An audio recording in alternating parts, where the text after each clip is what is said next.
Hello. I'm ready to play. Let me check to see if you can hear me. Yes, you can hear me. Awesome. Okay. Wonderful. We're back playing Tears of the Kingdom again. I was gonna cover more of the map. I was gonna go get more of the map data. Because I've already gotten a ton of the batteries. I've got 3 batteries now. I want to get more of those, but it's hard to get batteries. It's one of the slower aspects of this game. So I'm just gonna do what I can.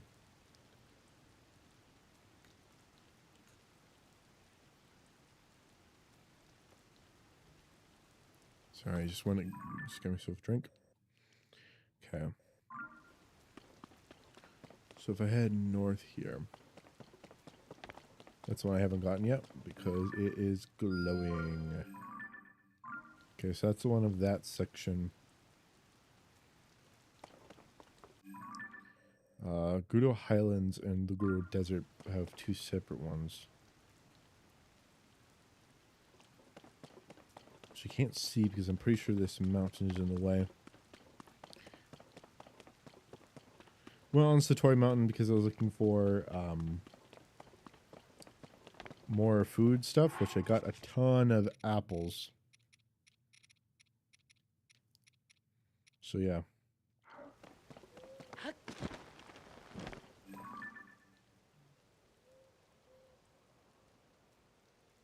Can't hit that one. Alright. So today I think I'm just going to get as many shrines as I can. And maybe if I'm lucky I'll spot the light dragon and I'll get the master sword from off its back.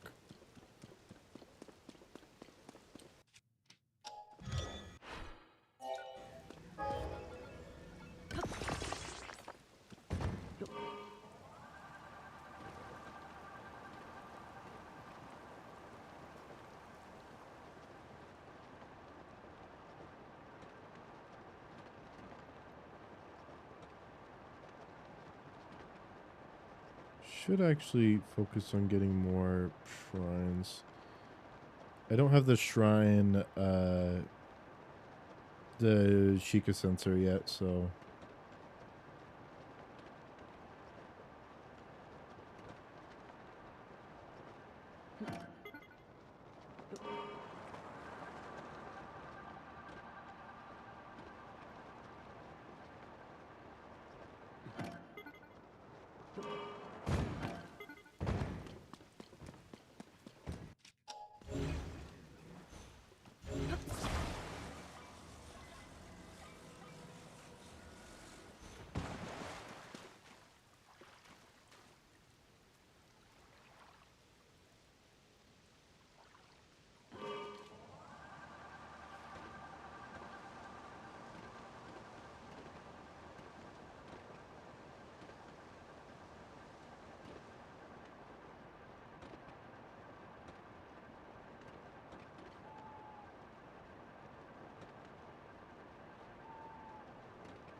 Oh, the ducks.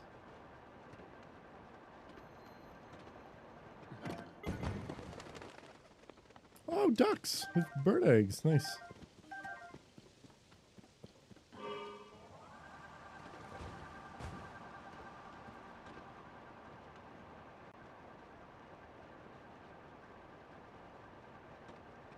I can't wait until I do Robbie's quest to get all of the Sheikah stuff, the Sheikah scanner and stuff. That is going to be super useful for us. And all of the travel medallions.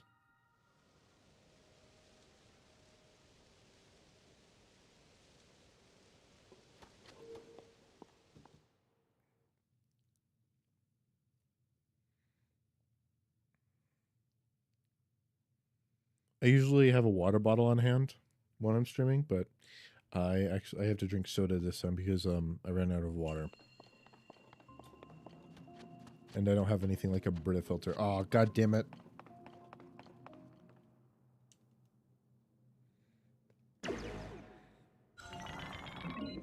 Everyone knows tap water sucks, so.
Those shrines are the worst.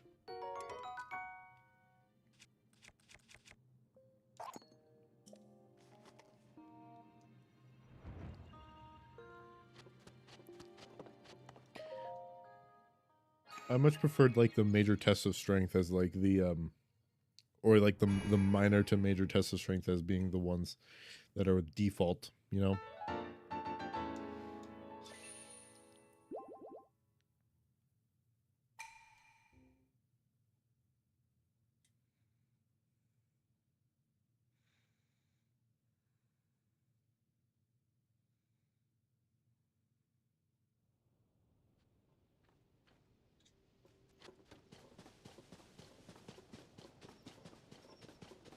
Here's a Quark puzzle.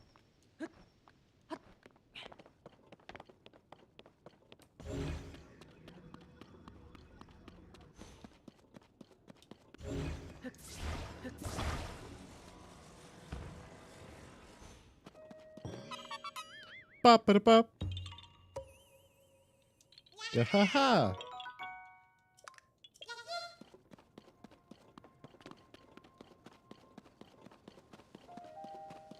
I want to get as many of those as possible.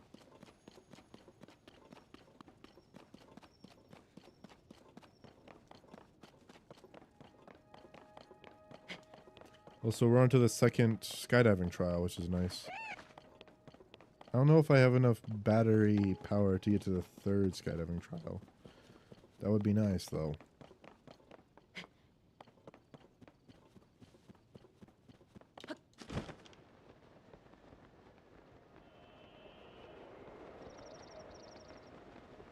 I remember this. This is the mountain that had the foot race on it.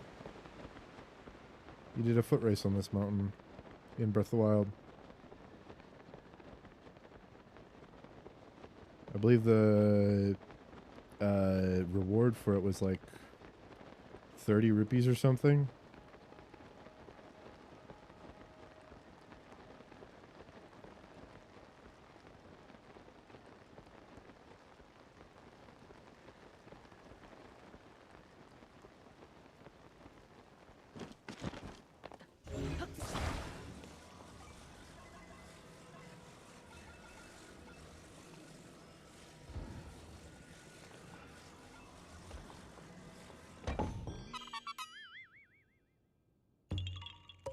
Yeah.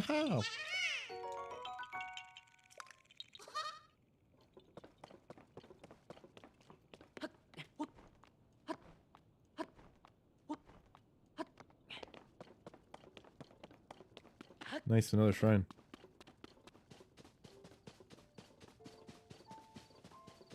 I should really get my horses.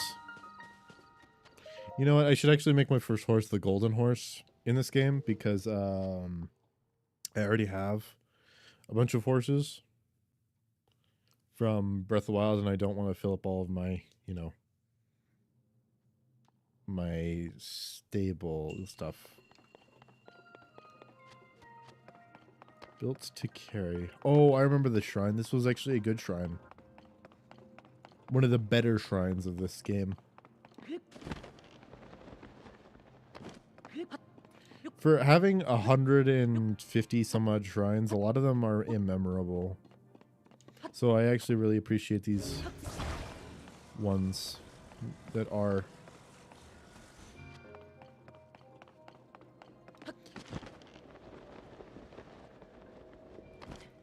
It always felt like that there wasn't an actual, like, there wasn't a real answer to the shrine, but that you could just do whatever.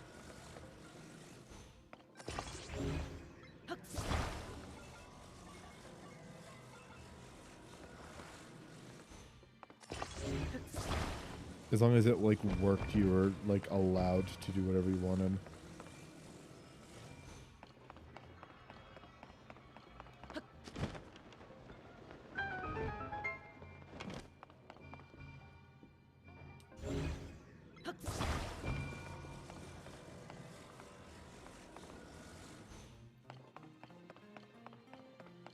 Oh yeah, I remember.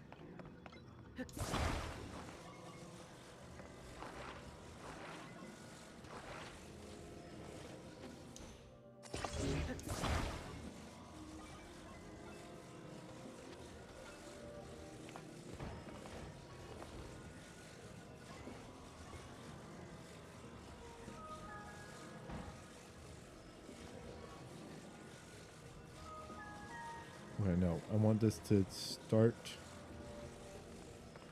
here. And come back here. And then be resting right here.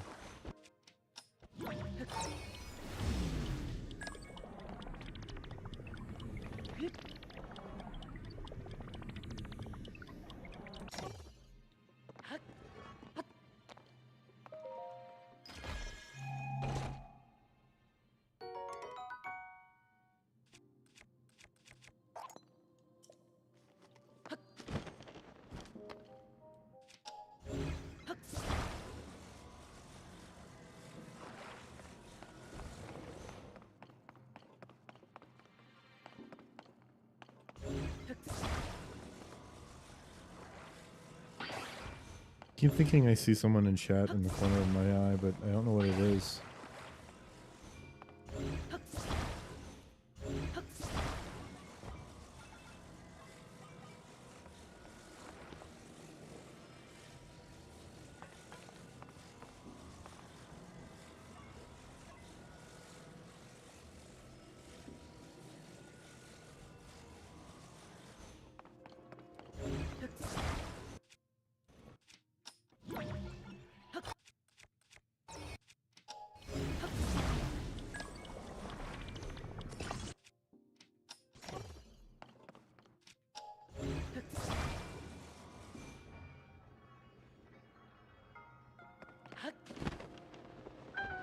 I'm surprised it actually went that far. I was thinking it was going to fall off. Typically I have it like fused to a point where it's impossible to fall off, but that one was just hanging on by like a thread, so I was surprised to see it actually work. Well, whatever. As long as it did work.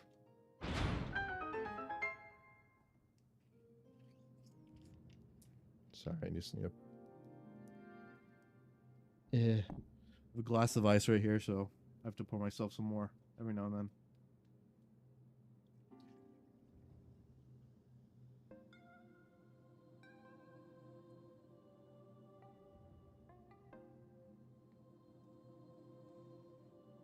Should have did that when I was in the cutscene.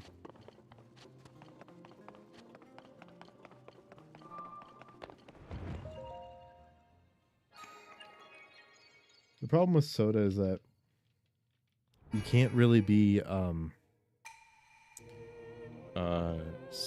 like you can't drink it in moderation as easily as you can do it with water, because soda has like that addictive element to it. because of the high fructose corn syrup that you get in America. And so soda tastes just more it's just easier to go down. It's just easier to just constantly drink and not pay attention to how much you've drank. So it's really hard to drink it in moderation in comparison to water.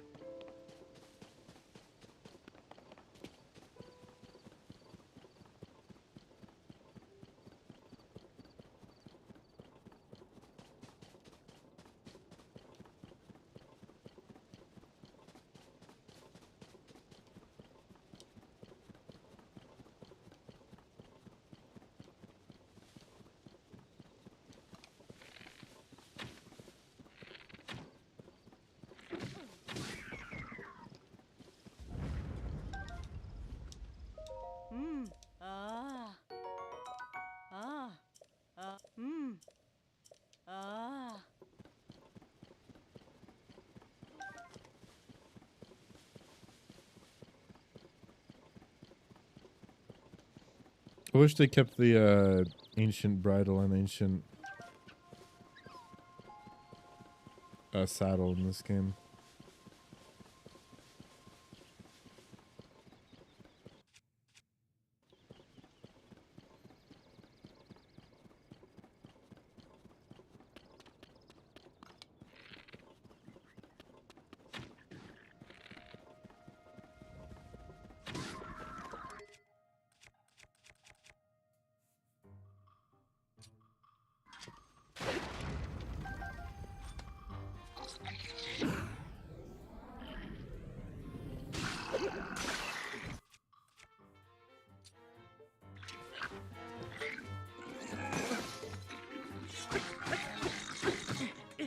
Oof. Didn't even see his animation start.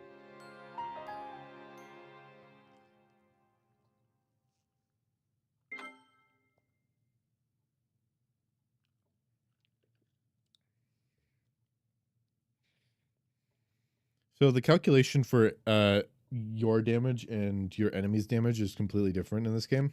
It's a little annoying. Because the way it works is each enemy has a certain strength stat, which is added to their weapon's damage. So even if they're wielding just like the worst weapon ever, they can still do a fuck ton of damage against you because they're just that strong.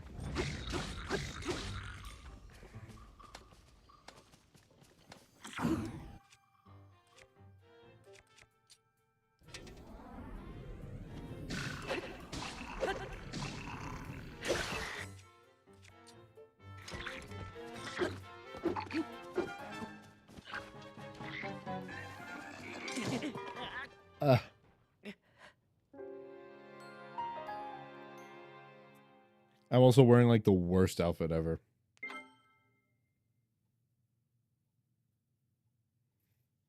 But still.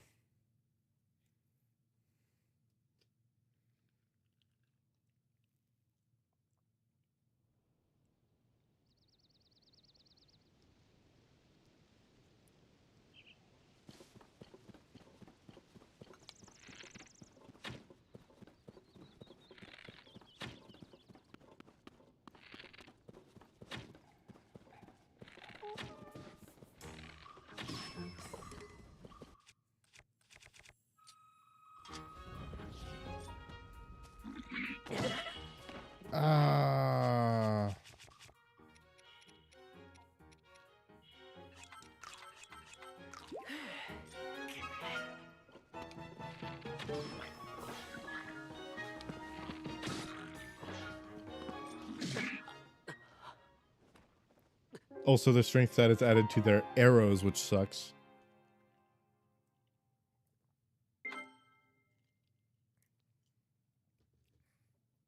That also means if you give an enemy a really, really powerful weapon, they can just fucking kill you, like immediately obliterate you.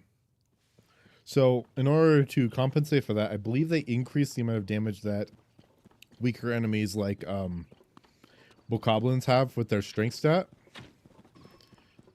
But they also decrease the amount of damage that Lionels typically do with their strength stat. Because Lionels usually spawn with really powerful weapons.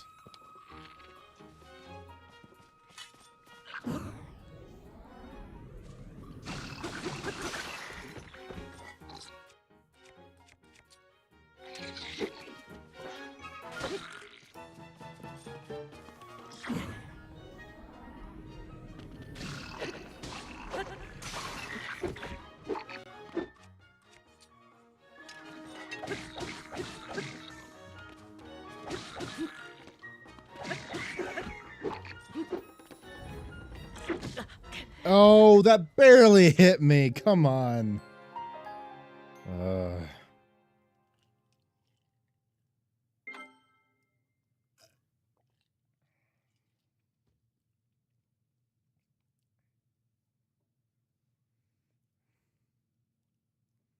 Trying to be a better gamer than I am. Failing horribly.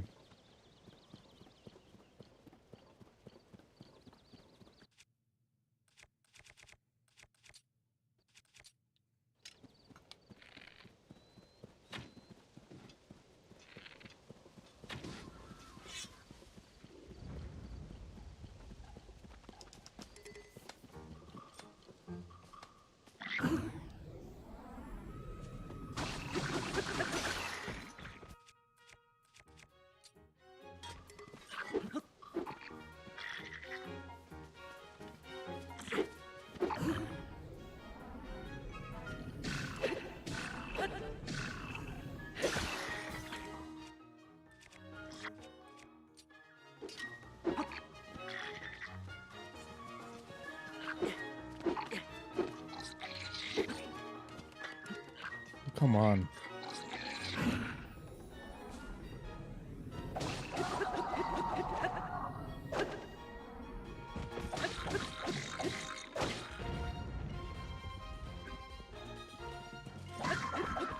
There we go.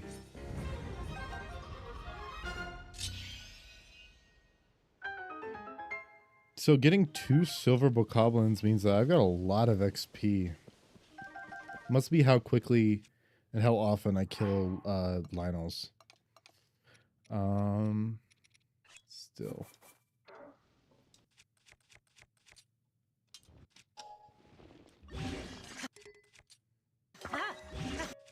It's weird to see a sword with a forwards facing blade like that.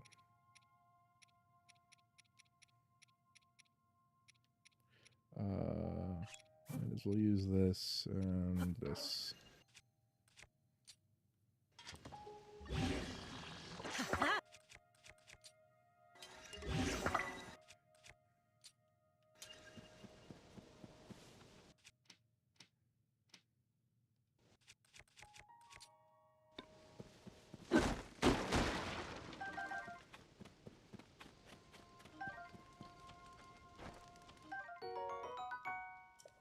Nice winter wing.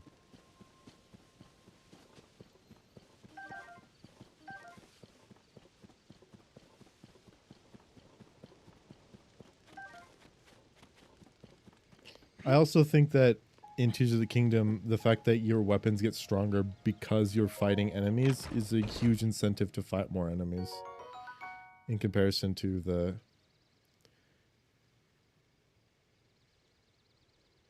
Sick me from a tree trunk. It's been dry.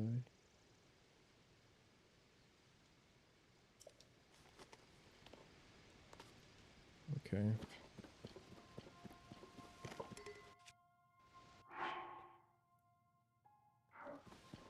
Let me see.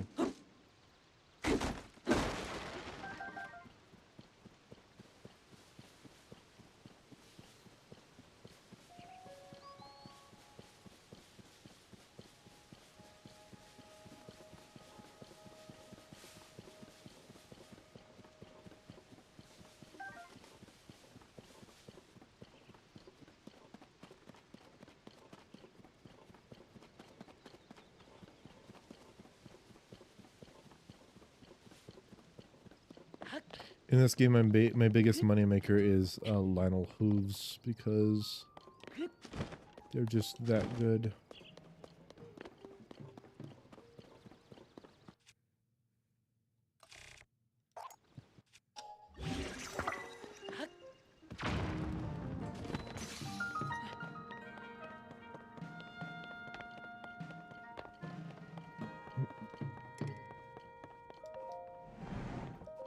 That's what I call efficiency.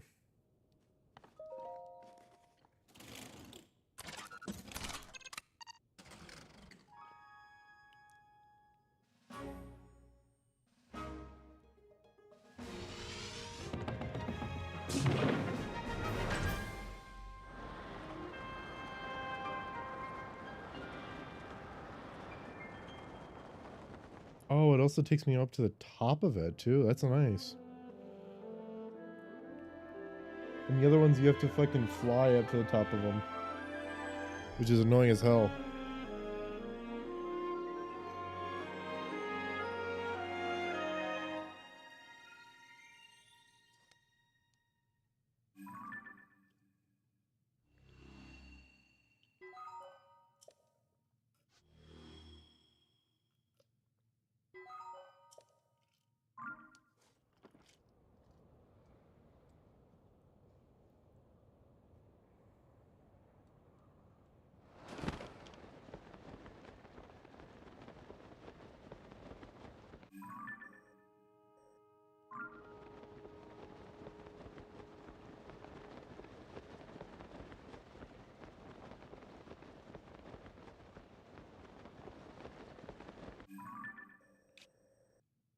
Hmm.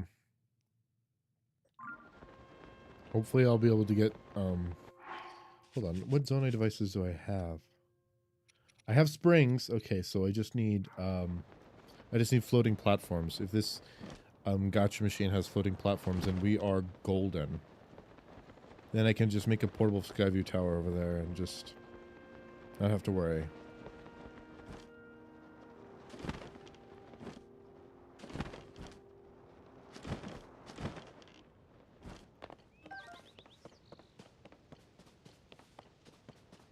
Sundelions are good.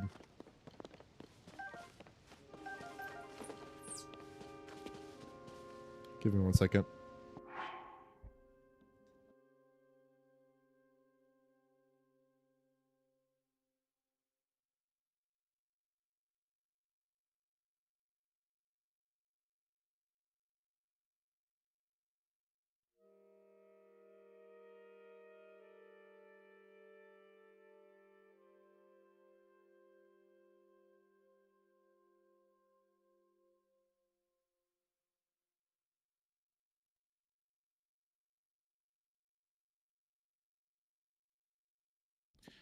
My cat's front paw has been in pain recently. And I just she wanted to come inside. I've been checking up on her. She's gotten a lot better.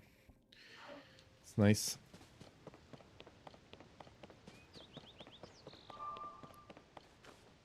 I like when she's not in pain. Okay.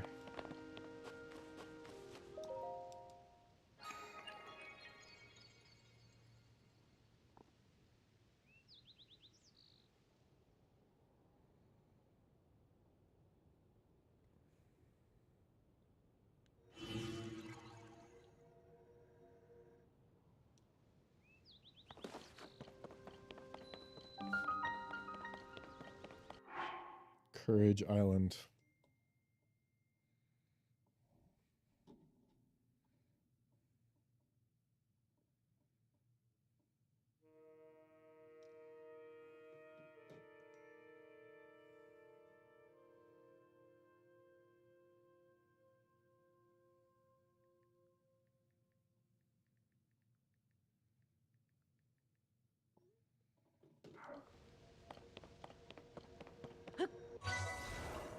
Okay. That's 1. That's 2.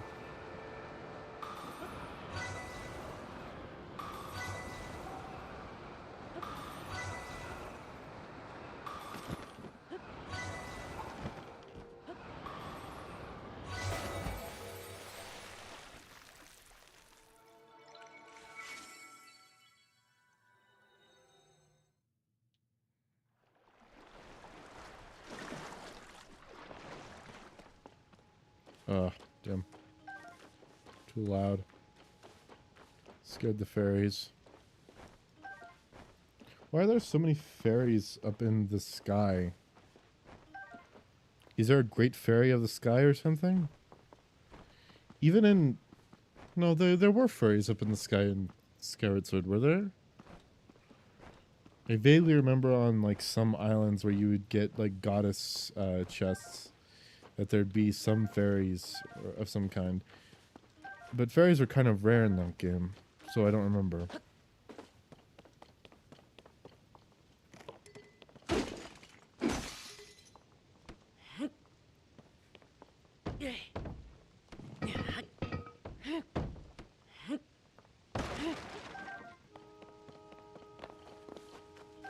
Okay, I'm gonna go enter that shrine now.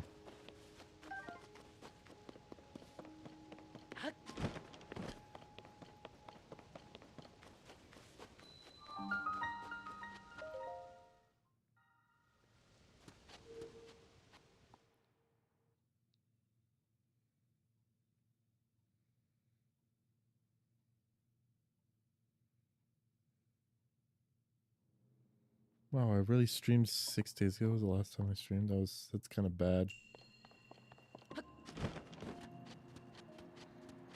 What, more archery? Literally just did an archery one. I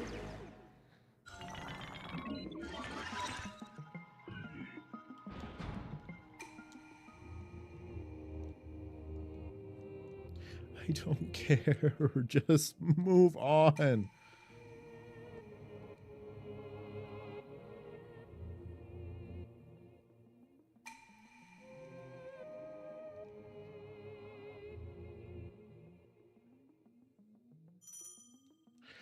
Thanks, I fucking know this already. By the time you got here, you probably knew this already. Also, I had 420 arrows.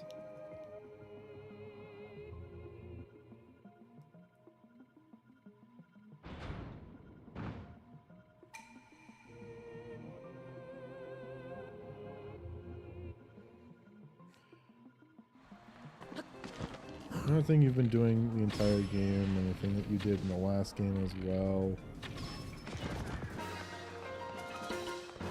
Now we're gonna make them required for a bunch of dungeons, and we're gonna make it all important in order to even progress.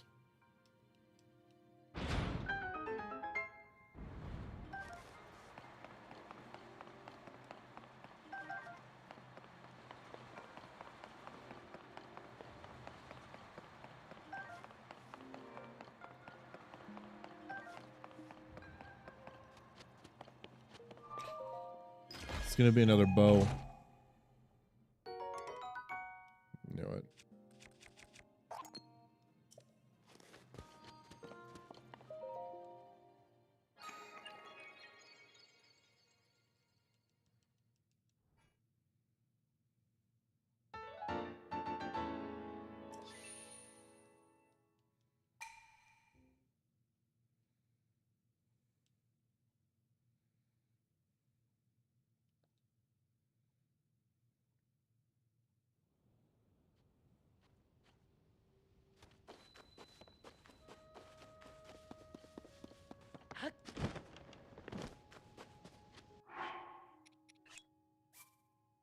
'Why did I use it?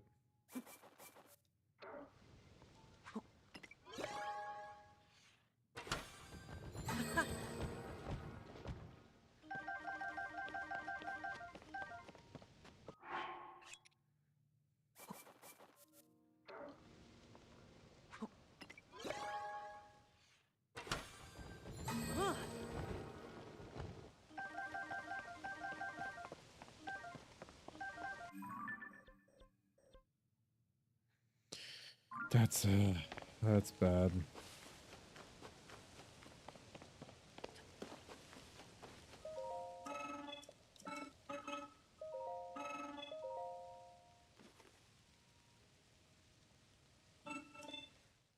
$35 seconds or less.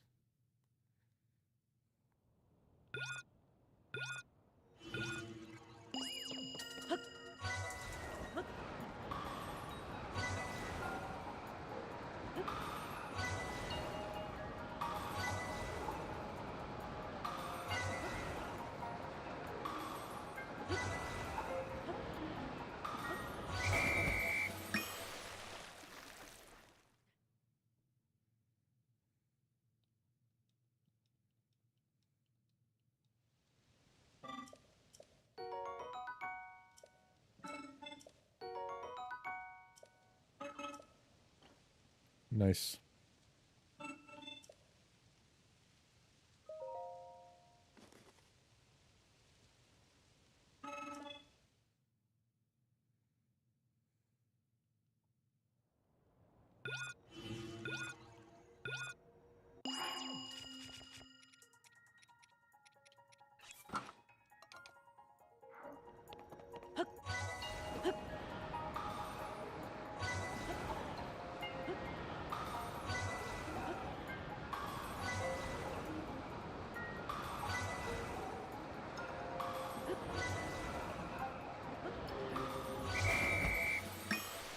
Nice. New record by a couple frames.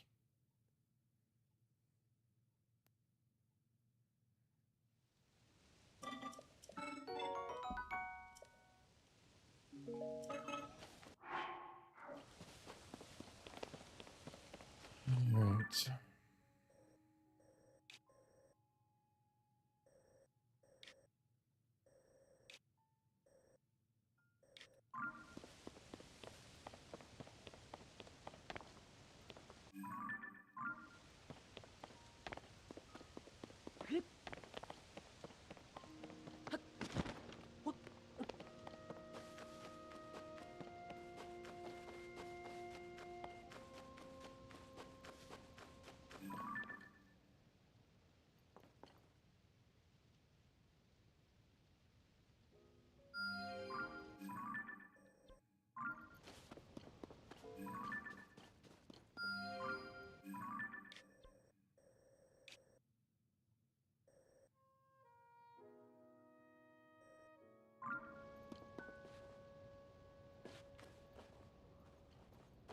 That's the Rito quest, though. You get that for the Rito during the Rito quest, don't you?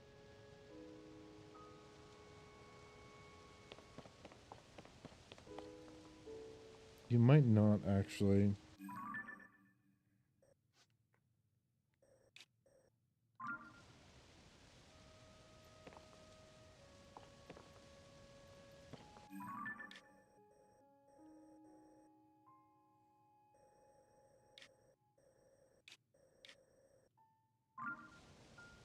How about Woodland? Can you see the Woodland Tower from up here?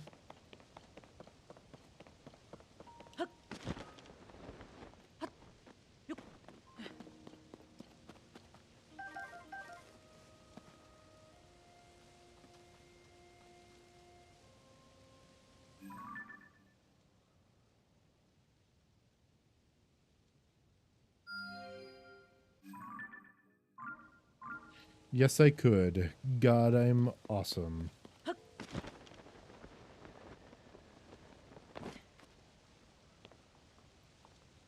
Still.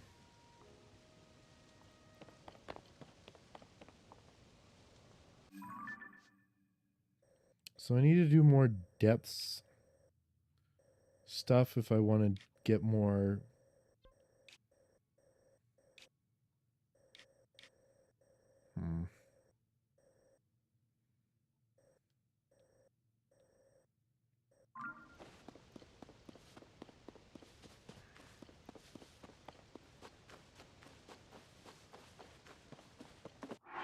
Do I have a battery yet? I do.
I don't think I'll make it, but you know, still gonna try.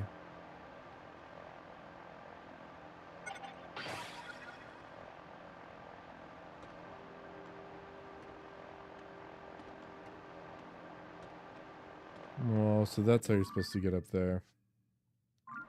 That makes sense.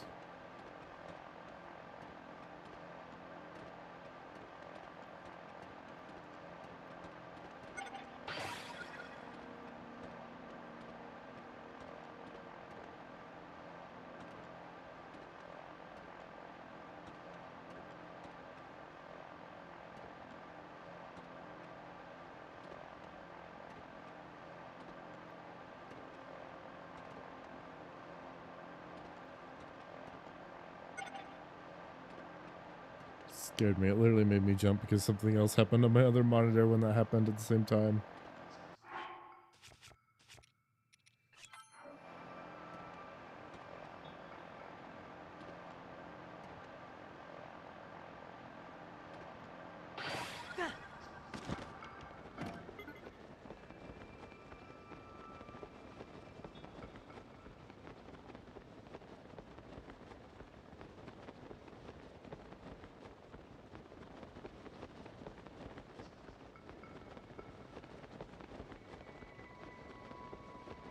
No, I'm not going to be able to make it there.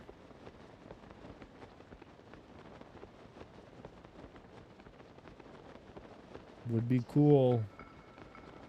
I'll make it to just like the bottom area of it, but that won't be enough.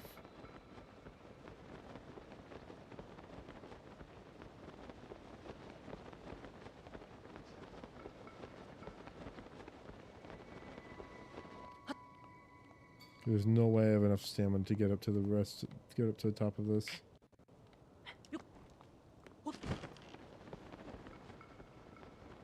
Would have been nice though.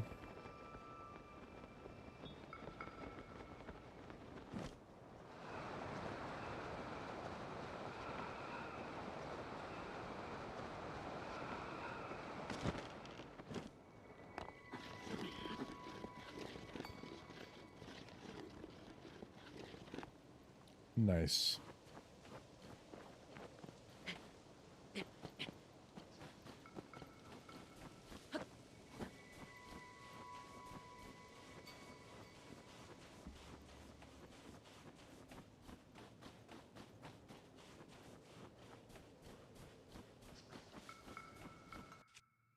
Ooh, finally.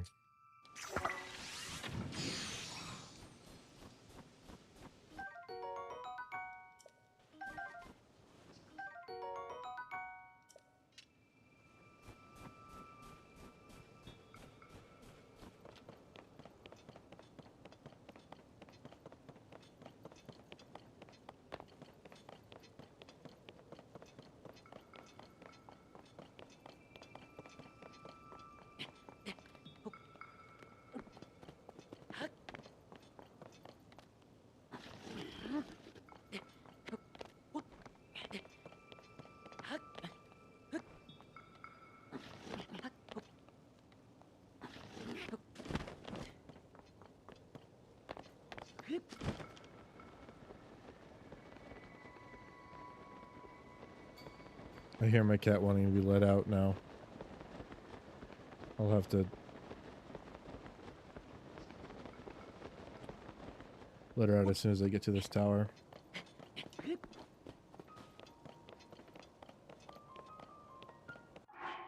Okay, give me 1 second.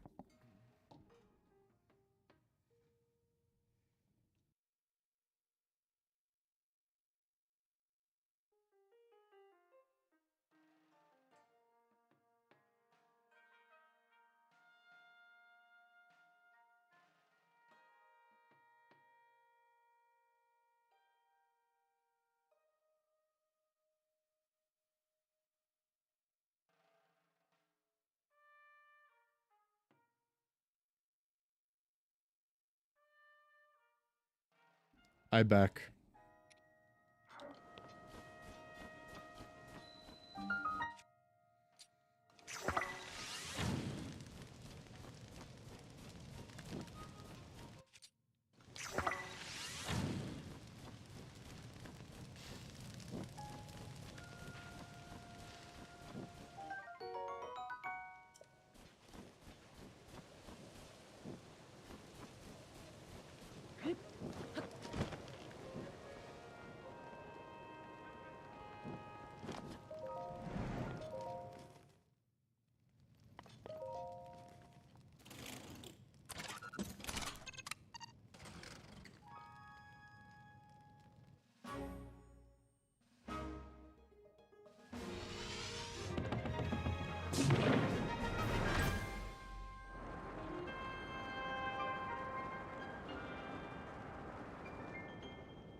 So this is the Hebra mountain, like the Hebra map information.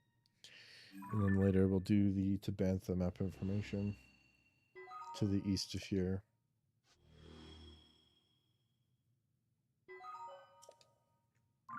An island in the sky. You really just grab the harpoons, as many as you can find. What do you have in mind? We're gonna reach for the sky.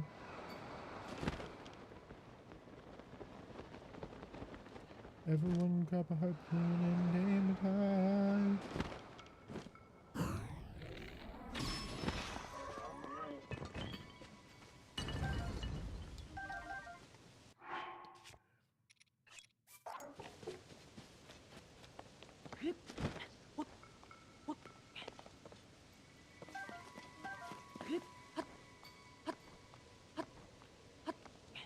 So Saflina isn't like a real flower, if I remember correctly. It's like a descriptor of a flower.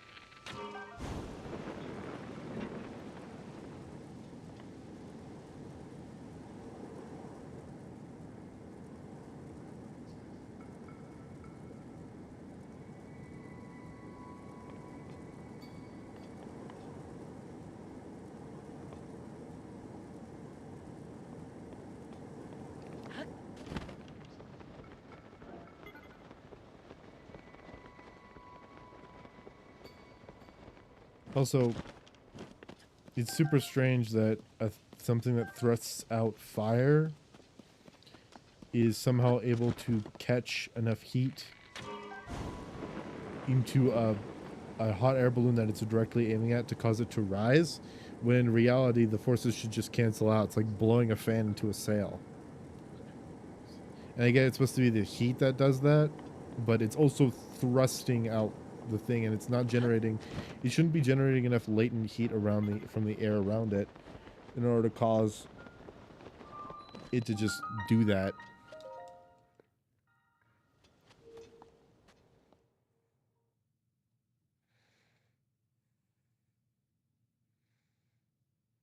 I hope this place has the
Neato.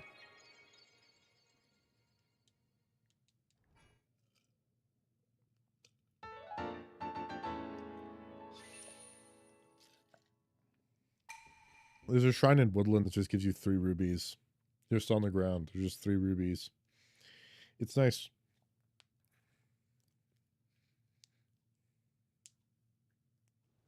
Because despite how powerful they are, I still just sell them most of the time. Or use them to make armor. Or like upgrade the armor, you know.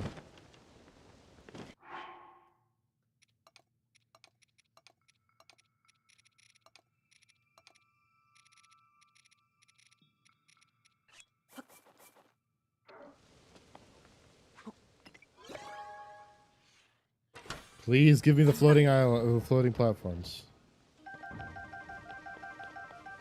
Oh my god. Please let that last one be the floating platforms.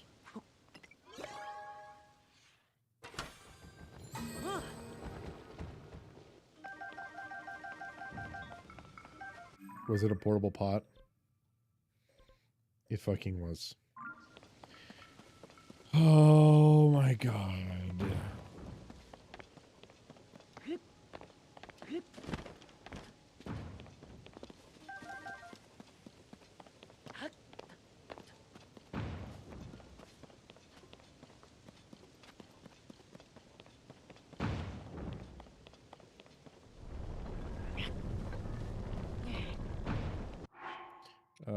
I need to fuse.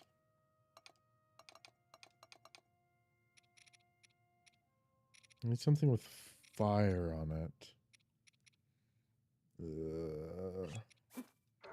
Sure.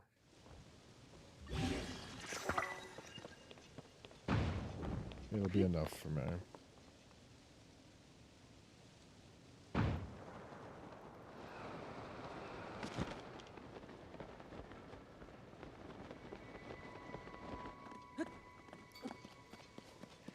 It'll protect me from this cold.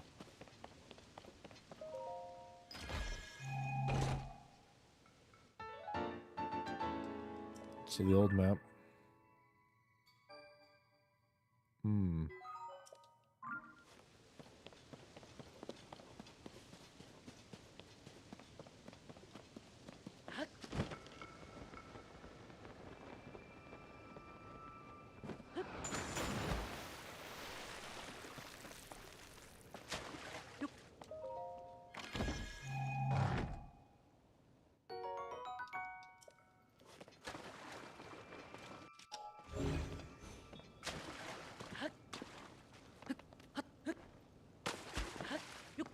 Fucking threw myself.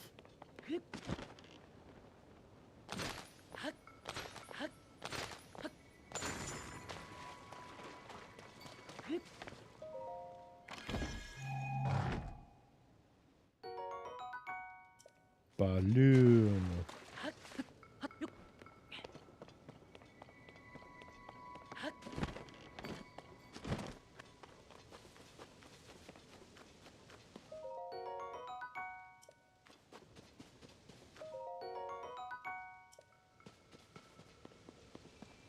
Okay, I have 1 minute left.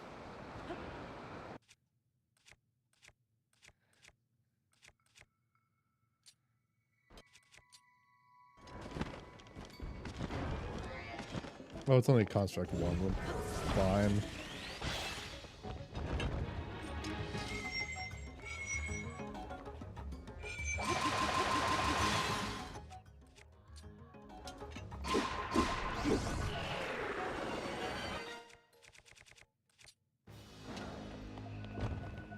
Nothing to worry about.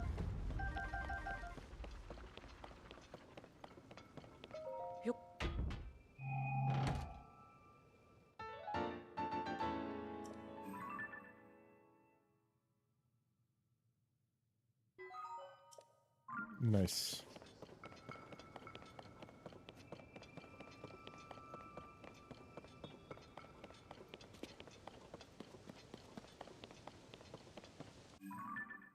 All right. So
Hmm.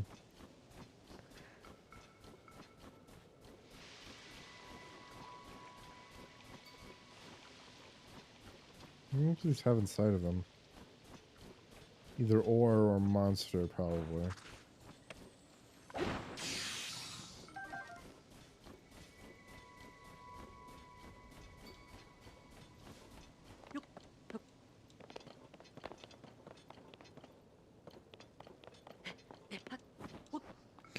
Oh, I wonder if the shards of their back are supposed to be like tools for bows and stuff. Like the stuff that you're supposed to attach to arrows. It's just meant to be like the more intense version of that for the dragon parts.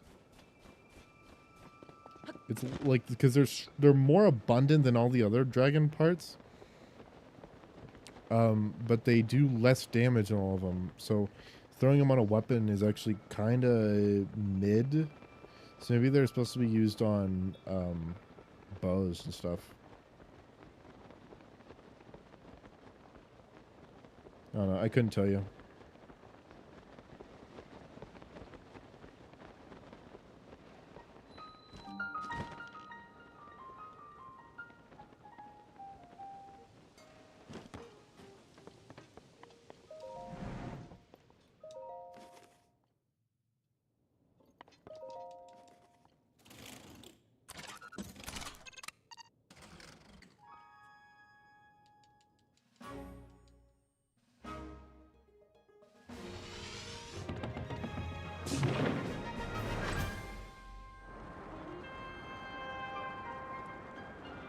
Because it's not like you're going to be using fucking Gleocorns on that, and Gleocorns are better than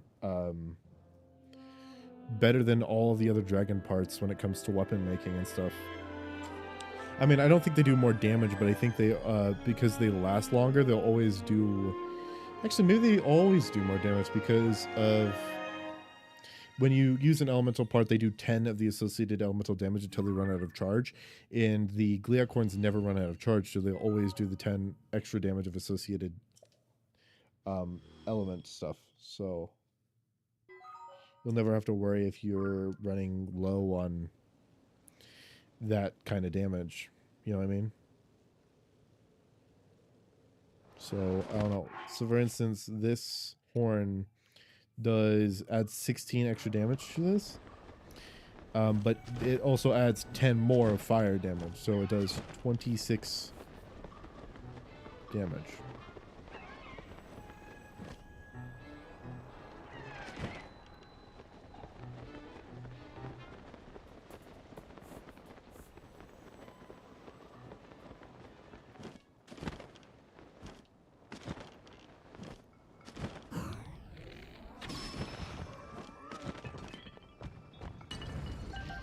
Speaking of what, no, just all this talking and the fact that I haven't been regularly getting my fluid input, I gotta use the restroom, so right back.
All right, I'm back.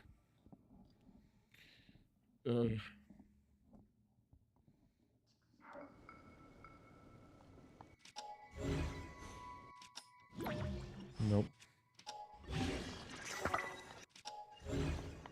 Let's get a rocket shield on hand.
Ha ha!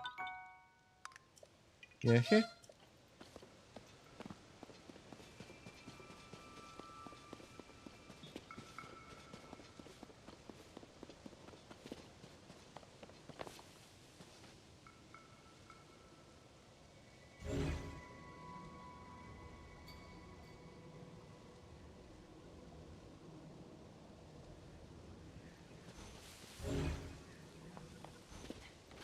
Nope. Okay. That was almost bad.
Okay.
Okay.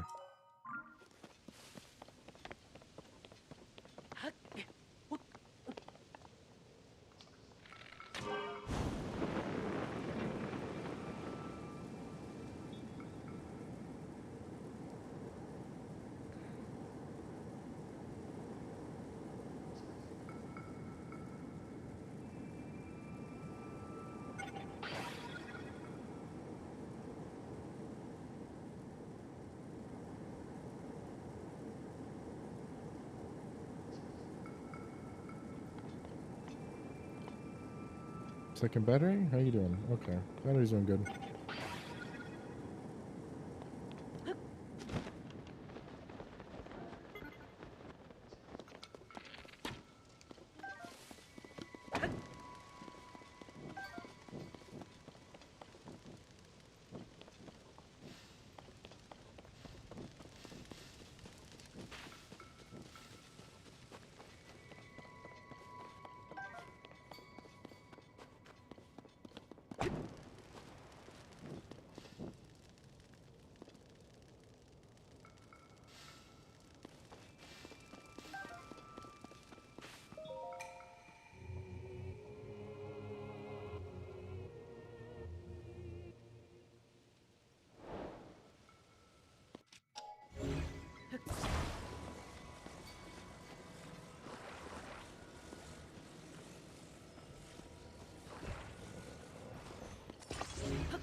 Just gonna jam them up there because I don't care. Most elegant solution.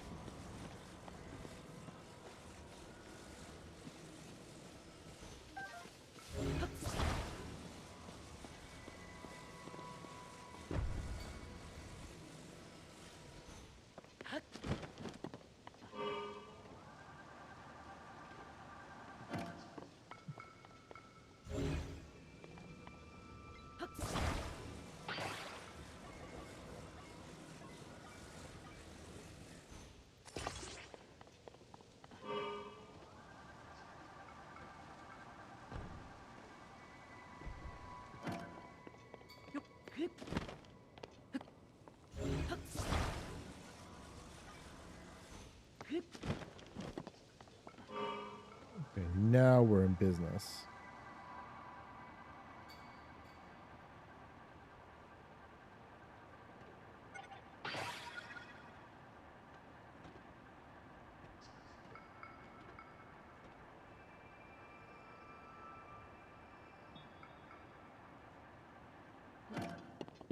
Bonk.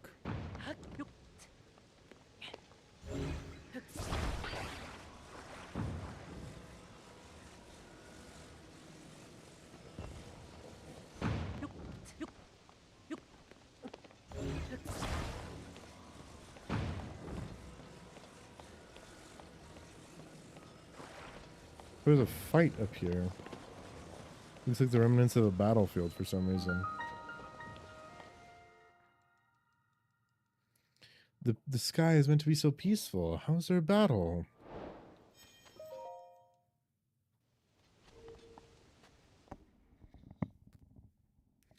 Ba-da-da-da-da-da-da. What do you have in mind? We're gonna shoot for the sky. What? Everyone grab a harpoon and aim it high.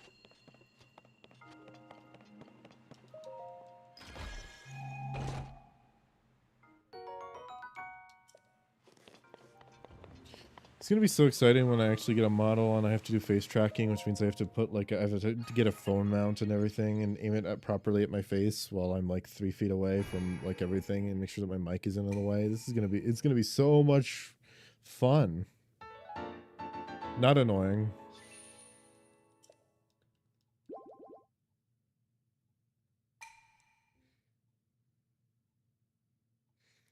There are people who use shotgun mics as their actual like streaming mics, and they say that it's really good because shotgun mics are supposed to have high quality for a distance.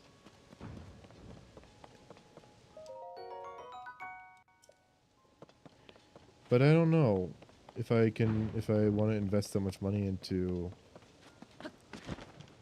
sounding moderately better, or you know what I mean?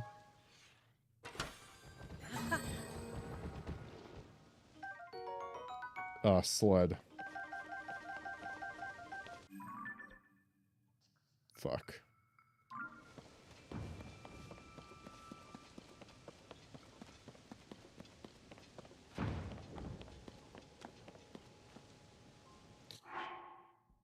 I need to look it up. Go to Google.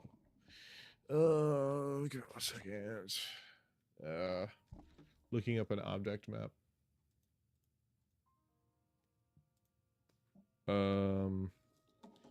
TOTK object map.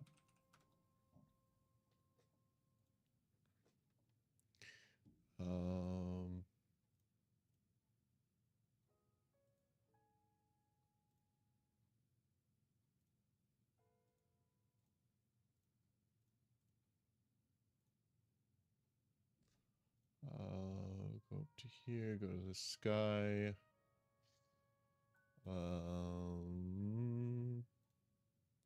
Search for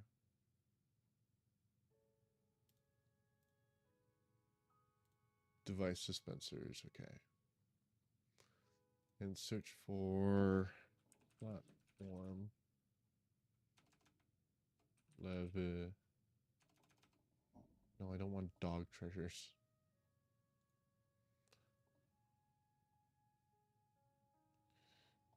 Okay. So the device we're looking for is, what is it called?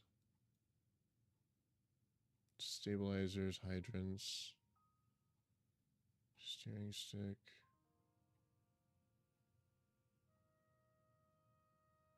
Portable pots. Nope.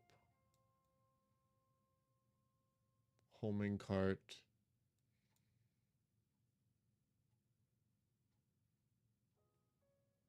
Nope. Nope. Hoverstone. Hoverstone.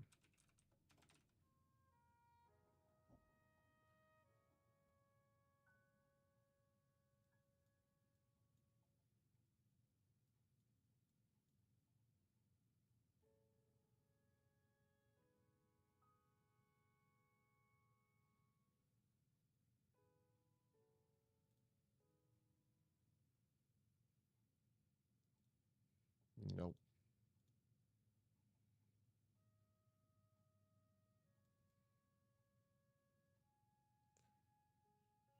Okay, there's one. In this one right here is a hoverstone. So I just need to get to there. If I want to get to there, I should fly from the top of the skydive place. So we're going to skydive, and then I'll get the hoverstone, and then we're going to fly up there.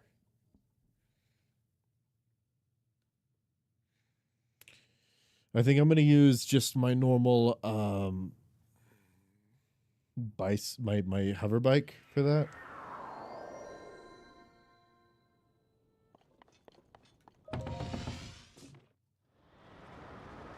Well, maybe I should throw on some rockets to give it a bit of a boost early on. Because I have to fly all the way over there.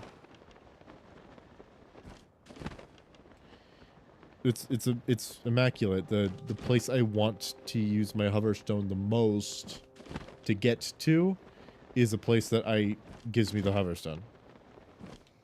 The only other hoverstone that I saw was in was right before the Zora place, you know, the water temple. So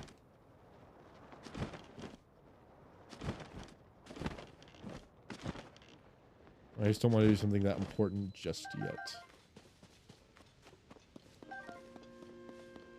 because I want the title of the stream to be something that will actually grab people's attention if they're gonna come watch it. So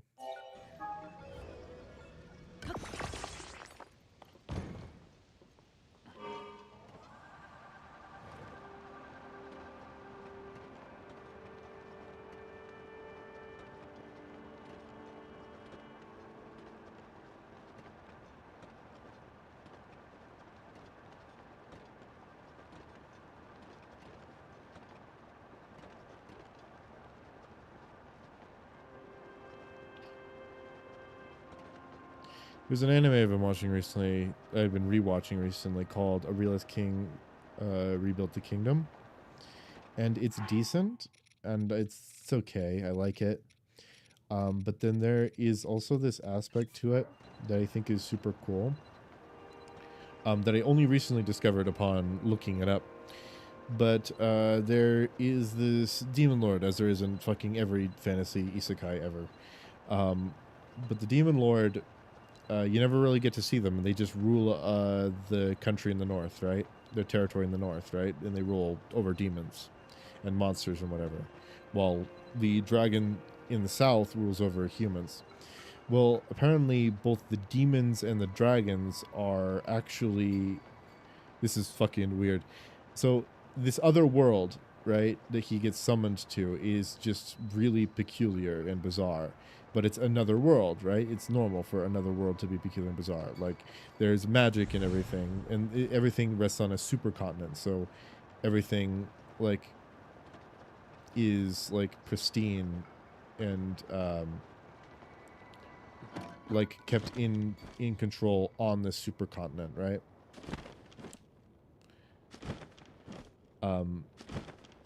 And the more north you go, the hotter things get, which implies that they're in the southern hemisphere and whatever, right? Well, the Demon Lord, his name is Divalroy. Or that's what they interpret his name to be, because they can't understand the demon's language. And the main character thinks that name is peculiar, Divalroy, and he actually remembers it from the other world and whatever. I looked it up. Apparently, that new old world isn't an old world, and he wasn't summoned to a different world. He was summoned into the same world that he lived, just hundreds and thousands of years into the future, when the continents have moved and rearranged, right, into a supercontinent again that resides in the southern hemisphere. And magic is actually, in like Divalroy and Tiamat, the two main authorities, being the dragon and the demon lord, are actually... Why did I throw it?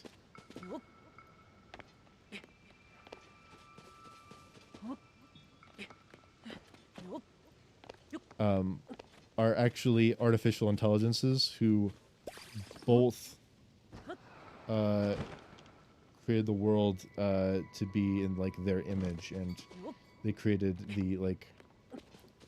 they genetically engineered humans to become all these different creatures and races and whatever, including demons, and monsters are genetic experiments of animals.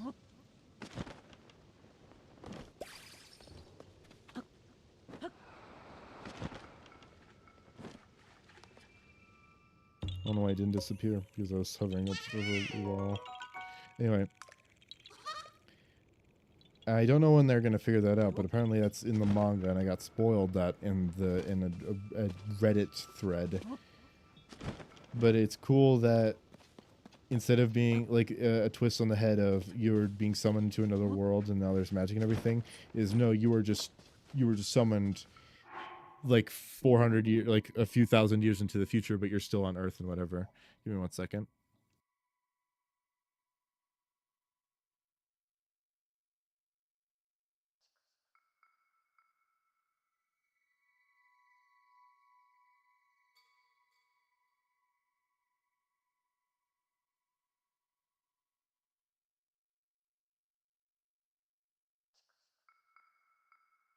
Someone let my cat outside again.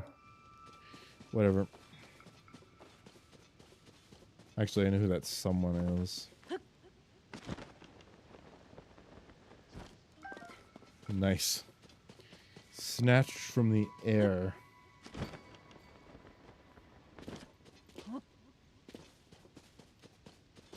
But yeah, I like the twist on the head of it, you're not being summoned into another world, you're being summoned to the same world, but it looks so different that you think it's another world. In that, like, in reality, you're in the same place and, like, all of your loved ones are buried under the ground and whatever.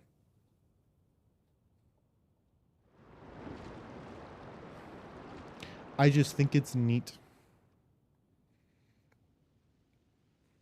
In reality, it's no different, but it also means that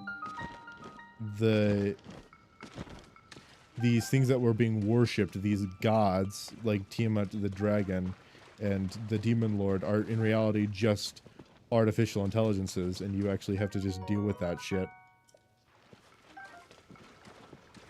Oh, Hardy Bass. I was talking to someone on stream when I was playing this earlier last week, I think, about how they got rid of all of the hardy salmon, but that's because they increased the amount of hardy bass that are around. Another reason why a lot of the hardy salmon could be gone is because of it's just not their spawning season, and Breath of the Wild, it was their spawning season, and so in Tears of the Kingdom, you just see less of them because it's just not their breeding season or whatever, or their spawning season. So they're out at sea mostly, instead of in the rivers and streams like they were in Breath of the Wild. Because salmon is that weird kind of fish that is both seawater and freshwater, where they'll go into the rivers and streams, which are freshwater, during their spawning season, but most of the time they're out in the ocean.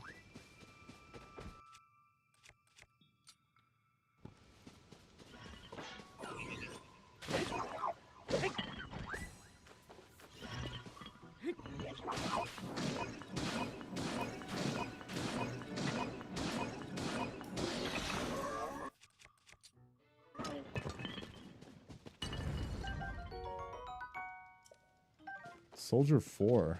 It's weird to see a Soldier 4 out here. Anyway, I'm here mostly because of the shrine, so, or the gacha machine down there, so.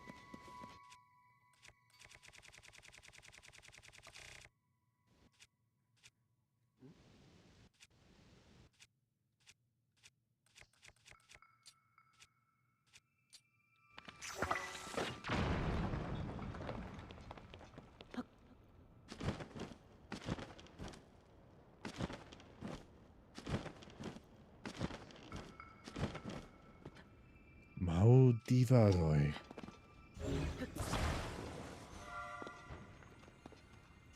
I've also been reading Kumo des Nanika a whole lot. Which, if you know Kumo des Nanika, it's English translation. The title name is "So I'm a Spider, So What." It should just be "I'm a Spider, So What," because that's what it is in Japanese. It's Kumo des is spider. Like, it's declaration of spider. Nanika means like so what. So it shouldn't be "so I'm a spider, so what." That's redundant. It should be "I am a spider, so what." Kumo des Nanika. Kumo des Nanika.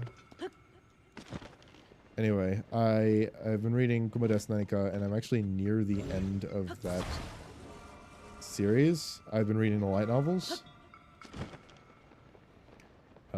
I'm on volume 12 or 13 out of 16, so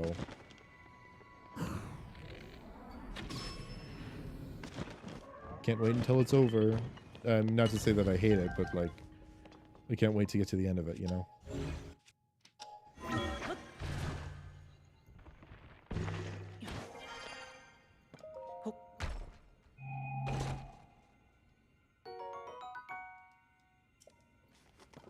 Another thing is that people also seem to be, or I noticed online that the later seasons are likely not about to be, or the later bit of the books are going to be pretty bad, because I saw it on the Kumo des Reddit that some people were upset at the ending. But I hope it's not god-awful, you know? I don't need a great ending, I just need an ending, you know? If an anime ends in a place that's satisfactory, I don't care. I can really, really, like, not care, so long as, like, the anime itself was decent enough to, you know, make up for the bad ending, you know? It's more about the journey than the destination to me.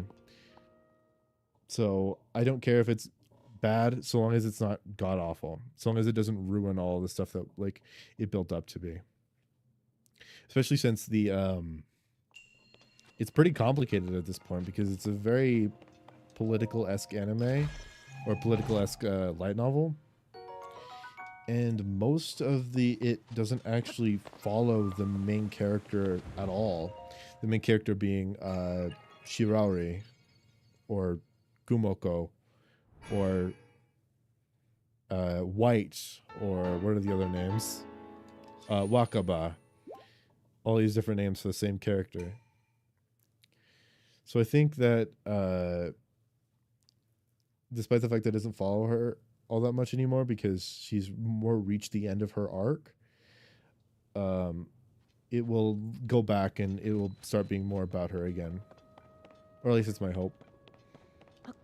Because she sort of stopped being the dynamic character in all of this. Since, you know, she stopped being Kumodes. Stopped being a spider.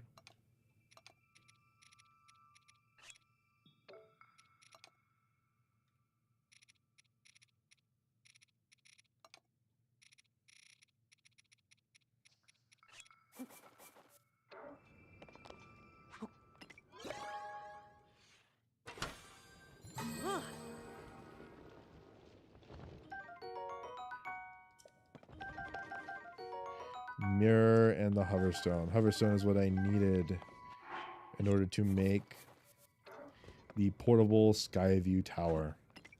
Now I can get anywhere I want.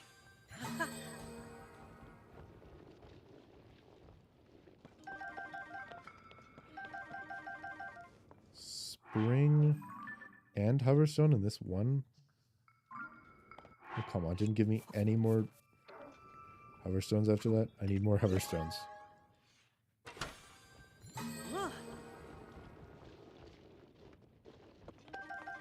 There's a couple more. Nice. I hoped and I wished when I first started playing this game that the mirror would be able to redirect the Gliok beams, but they did not grant me that.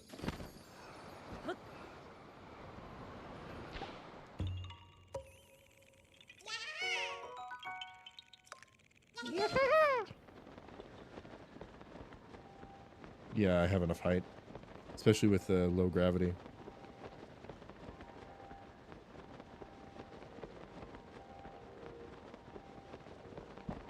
Yeah, sorry. Bumped the mic. I don't know if I can get a shock mount for my mic. For, like, my particular mic. Oh, nice, is another shrine.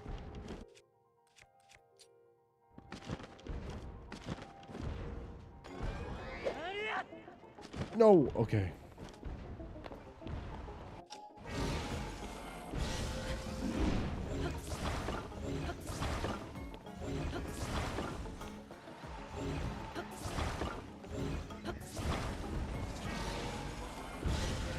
Come on! Okay, there we go.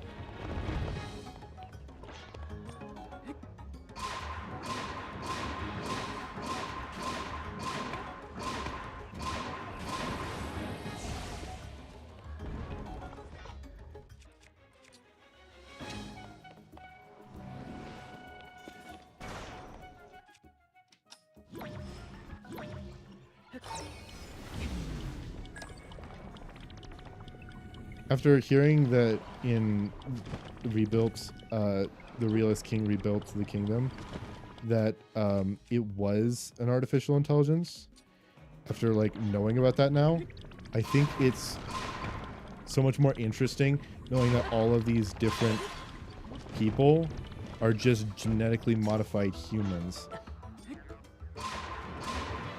and animals. Because then you go, man, what were the trials like for that, to create that? And a lot of billionaires also say that they want to, like, not billionaires, but billionaire says that he wants to make cat girls, right? And it'd be like, so what would be the what would be the trials to do that? And now, like, these people don't even understand that they're, like, afterthoughts, because these AI have made them seem like they are just as equal in this world as, well, not, they are just as equal, but like that they progenerated at the same time as humans did, when in reality they are just, they are shockwaves. They're what came after because of humans.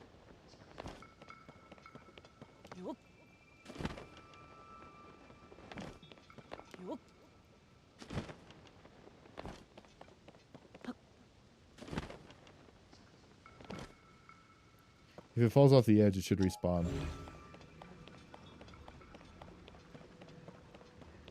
So where is it?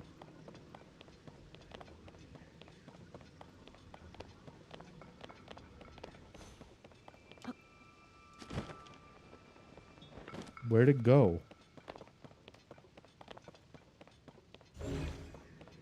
Like, seriously, where is it? There it is. It did fall off the edge. I'm almost certain it did. If it landed there. There's no way it stopped there.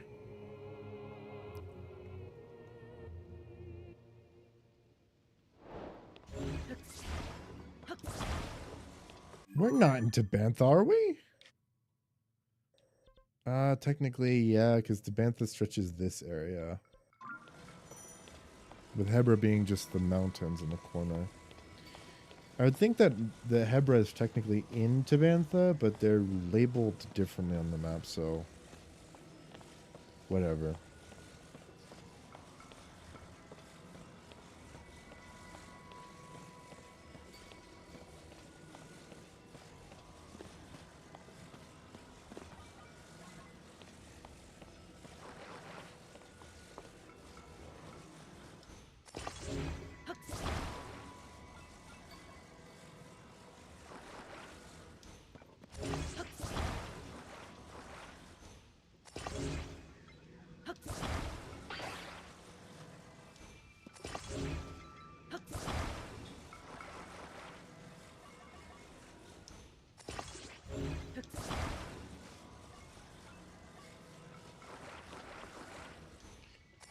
Currently in Kumodes Nanika, where I'm at, is they're about to go destroy the elves. And they just popped the barrier. But then they're also it's also going back to flashback scenes with the Demon Lord and Potimus. With the creation of the system and how Potimus and the Demon Lord relate to one another. And currently, the Demon Lord and Potimus are in a showdown.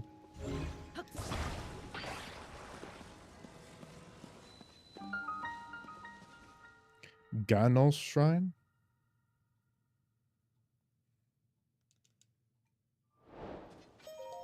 Seems like really close to Ganon.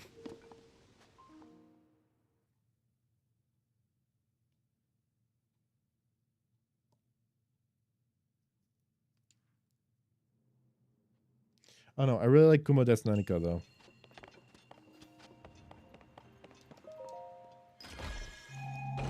I just wish the protagonist was a little more likable. She's become less humane, and she's become less human and less humane as the series goes on, but that's more of a recollection of how things were. But she's really starting to treat human life as nothing, which would happen if you became a god. But I wish that she'd question her humanity a lot more. It just seems like she's given up on ever being human, something that the other god, Guli Distodias, hasn't given up on.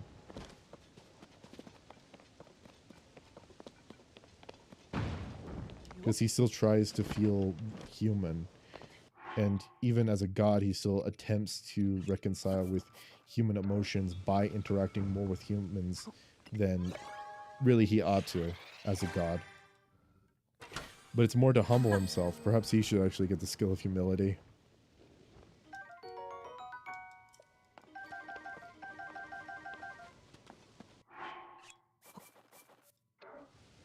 Hyrant's getting humility.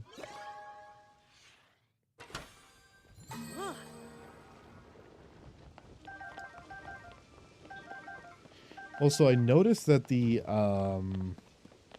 anime adaptation takes more of a resemblance to the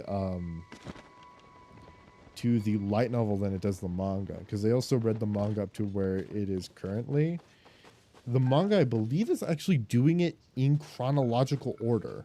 Like it is actually showing the events as they happen in chronological order, which means that for a majority of like the next later novels or next later manga volumes, Kumoko is just not going to be present. She's just not going to be there in her own. Then again, there was a whole volume of the light novel that where Kumoko wasn't there.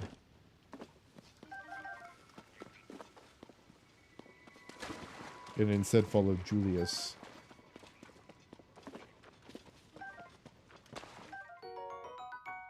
Ooh, tireless frog. Oh, and the fleet lotus seeds. It's a lotus, it controls your mind and never lets you free. That's what you get with open arms. Lotus seeders.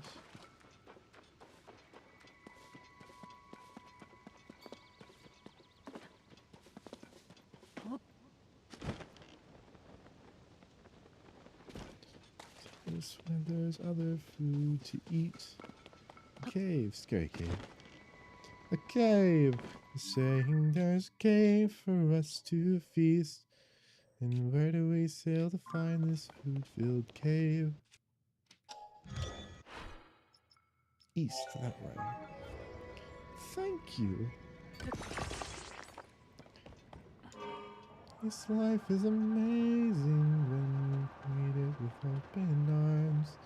I see in your face there's so much guilt inside your heart. So why not replace it with the world whose hours start? Meet the world with open arms, meet the world with open arms. Meet the world with open arms. You can relax, my friend.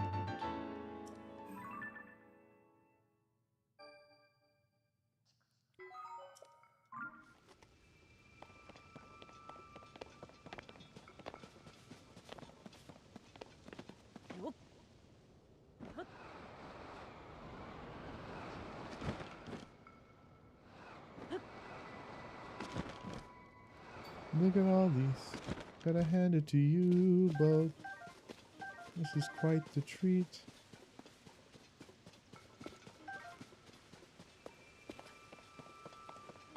This for us to keep.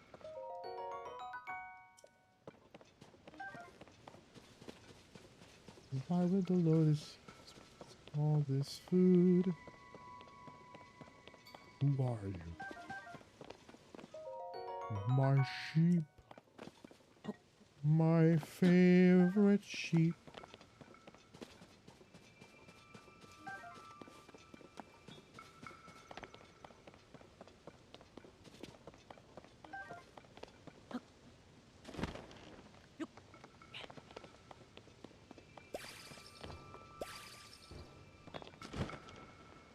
Why?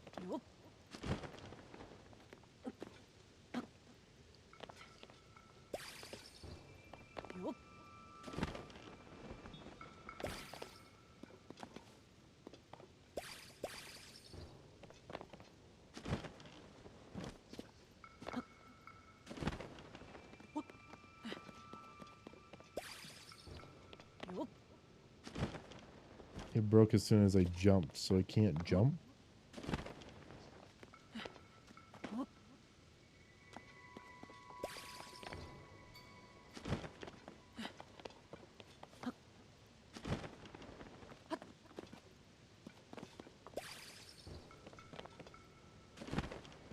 Am I just not doing it? Am I just not... Should I just spend more time on it?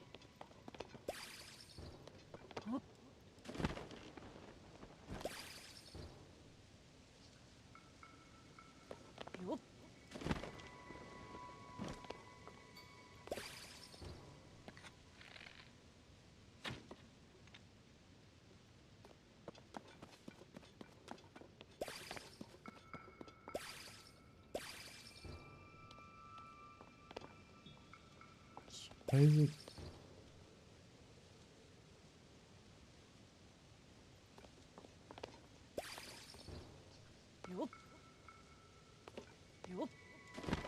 Oh, I can't touch anything but this. Is that what that is? I thought it was just that you had to get it on it fast. But no, it's that you can't touch the ground? Oh, I've been doing those wrong. Well, glad I did that one. Taught me a valuable lesson about how to do them in the future.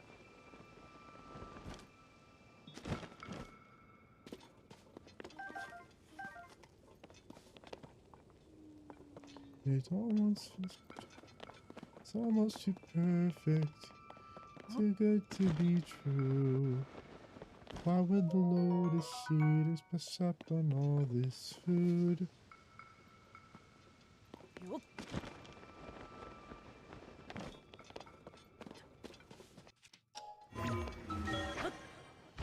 It's almost too perfect, too good to be true.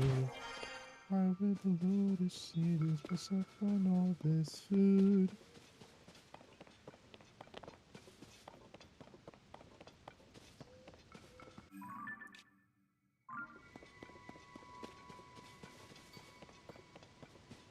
All right.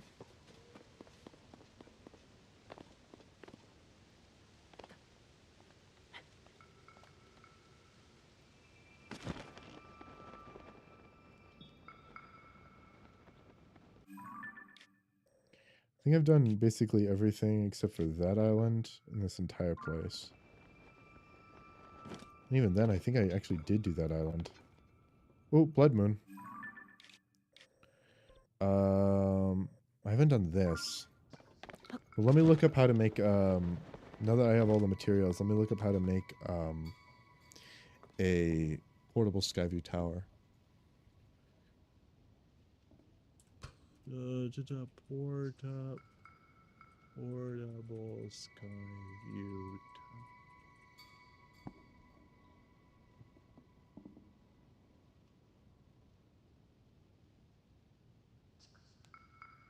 So it's... Oh, I also need a spike. Oh, I have a spike, don't I? I do have one.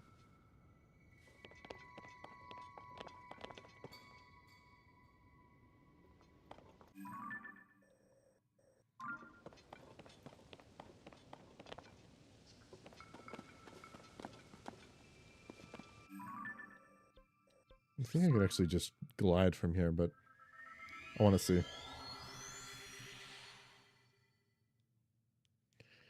Why would the lotus eaters pass up on all this food?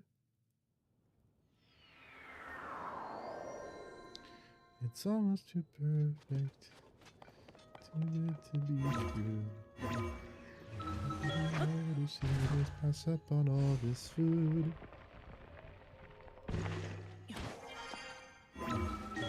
I really like Epic the Musical. It really upset me knowing that there's going to be an Odyssey movie coming out, but it's not Epic. Like, a studio should have funded Epic into making, like, like, it's such a good fucking thing, musical. Someone should have funded a live action version of it on the fucking silver screen, on the fucking, on the big screen. But they didn't, and that's annoying. Instead, they're trying to ride out the success of it by creating a fucking non-musical Odyssey movie with Tom Holland playing Telemachus. And that's annoying too, because, like, why does Tom Holland have to play Telemachus? Because it almost certainly tells us that there's not going to be an Epic the Musical movie that's going to come out. Meanwhile, most of us are just hoping for a fucking play, at the very least, Broadway. Which, it could be a Broadway play. It could.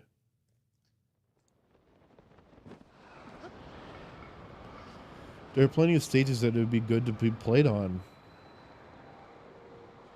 I mean, some of the songs would be impossible to fucking adapt properly. So you'd have to use your imagination.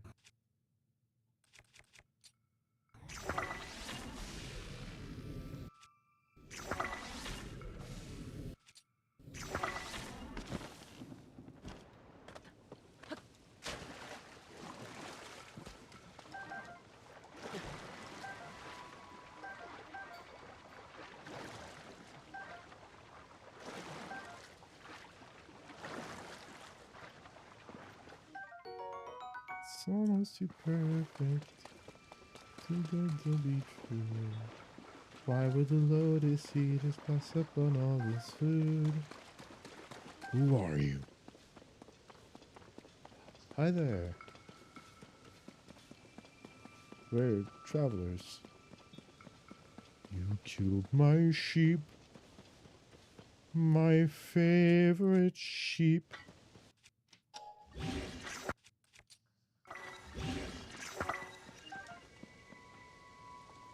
You killed my sheep. My favorite sheep.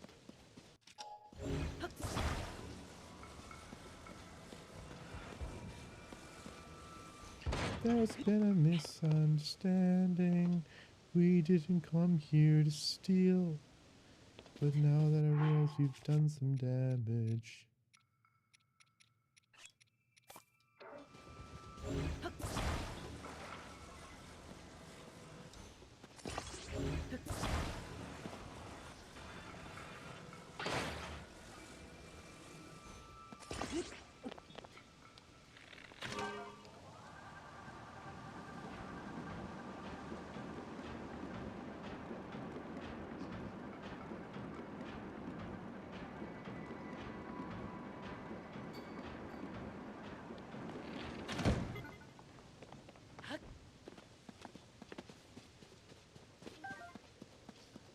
There's been a misunderstanding.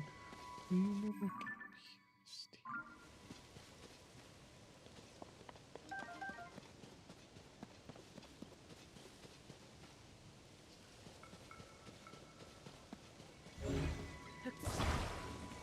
My sheep. My favorite sheep. You killed my sheep. My favorite sheep. I wonder who will play Polyphemus. It's weird. Like a bunch, like 3 things came out about about Odysseus and the Odyssey, like in really short amount of time.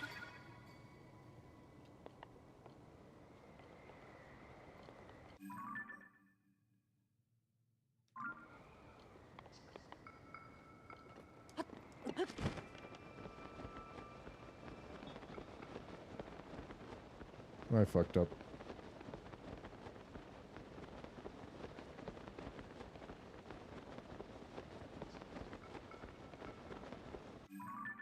Why did I sink so low? It's weird. There's been a misunderstanding. We never came here to steal. Now that I see that we've done some damage.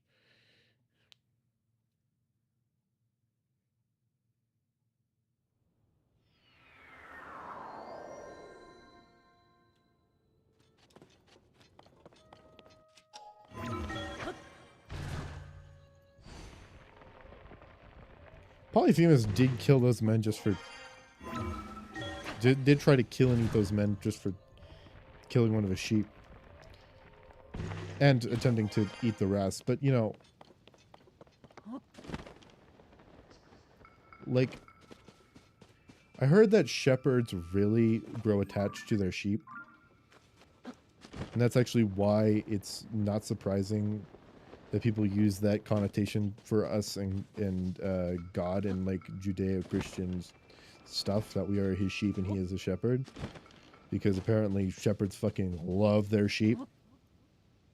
So it's not a peculiar like perspective to have, but what I do find to be interesting about it is that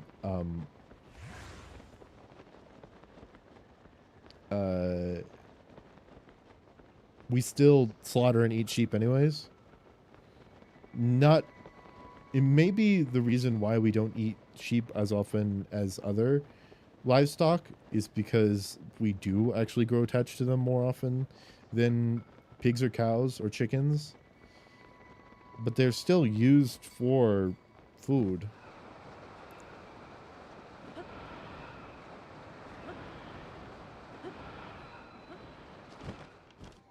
Nearly fucking collided with a bird in the air. Took out one of my engines.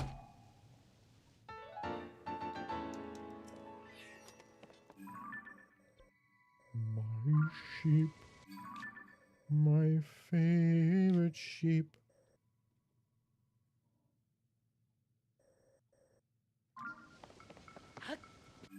One of these should have a steak in it as one of the things. Not that one. Not that one. Not that one. Not that one. Not that one. I never used this one.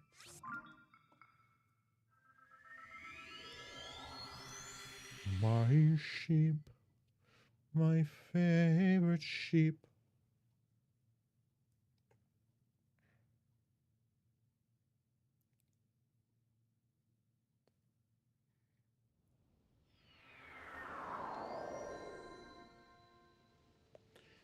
There's been a misunderstanding. We never came here to steal. Now that we see we've done some damage.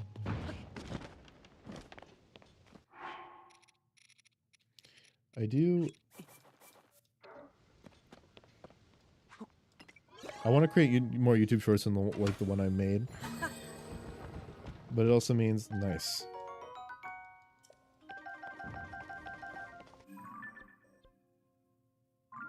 Steak was in this one too. Alright, so now that I've got the portable Skyview tower, it means, well, it means I can really go anywhere in the sky. I just have to make it.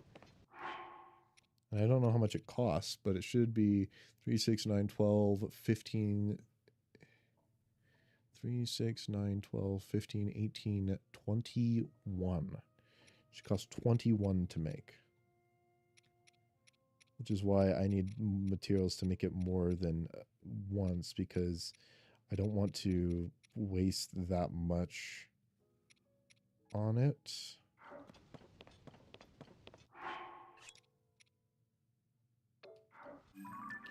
I'll make it right when I'm below something that I actually really want to use to fly up.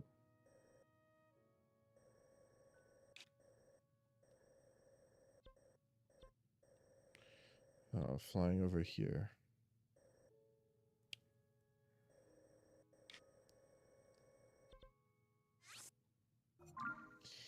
So once I get over there, I will be 2 away, and then I guess I'll just, oh,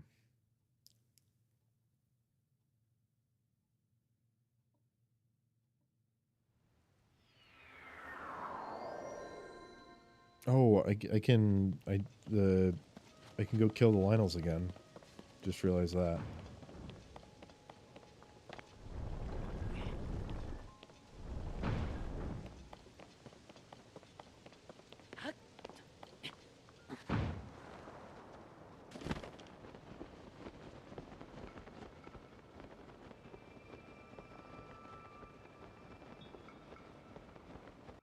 How many weapons do I have? Nah, that'll work.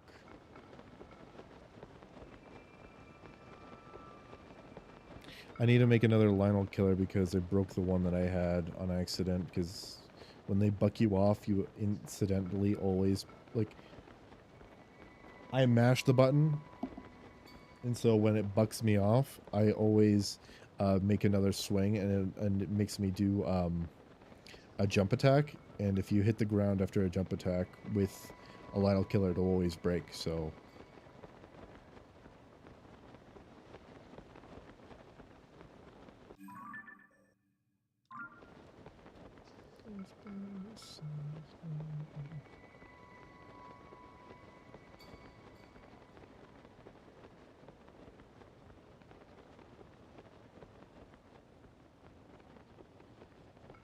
This right here has got to be a Korok.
Oh, it worked.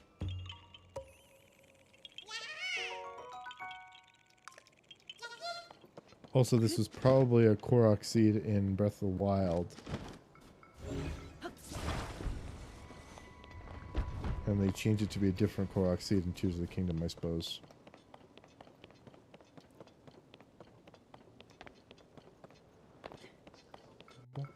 Sheep.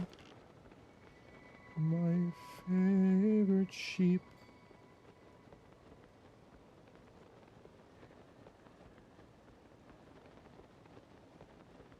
What did that Cyclops eat? If he protected the sheep. Like, he had to have also eaten the sheep, right? Like, ain't no way my brother was just not chomping on the meat, them sheep, you know?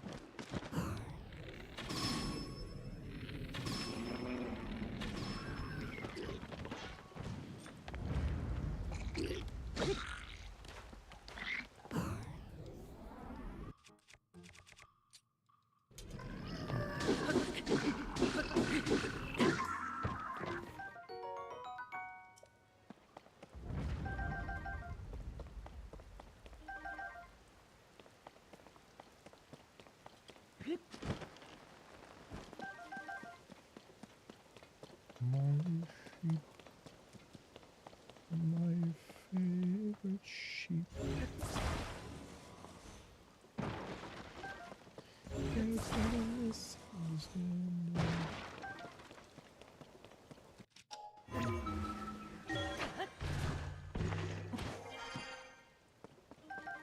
Sand makes climbing sort of redundant, or not redundant,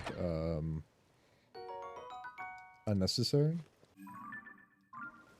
What's the word?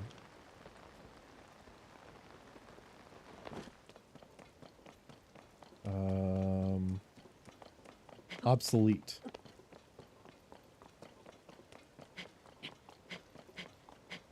I had to think of the word. The way that I even thought of it was using planned obsolescence. I had to remember the word, like, planned obsolescence in my head and be like, that's the thing that I'm looking for. It's but not planned. It's just obsolescence, which makes it obsolete.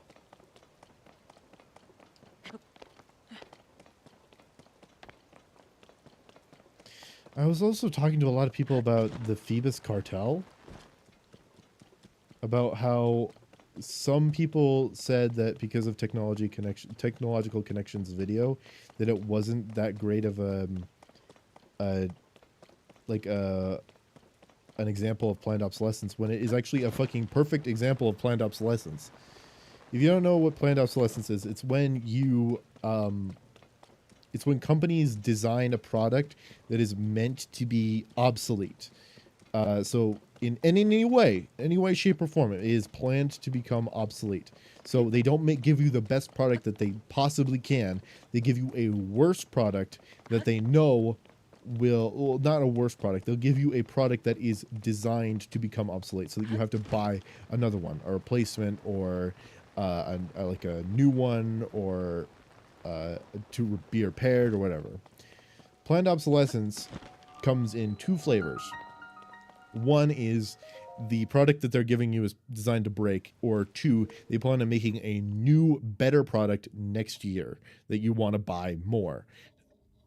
So, the people who do planned obsolescence the best were, at the time, the Phoebus Cartel and Apple. Apple does that now. This is the one that gives... Oh, no. Shining in the Darkness. I remember this one. It's a maze. The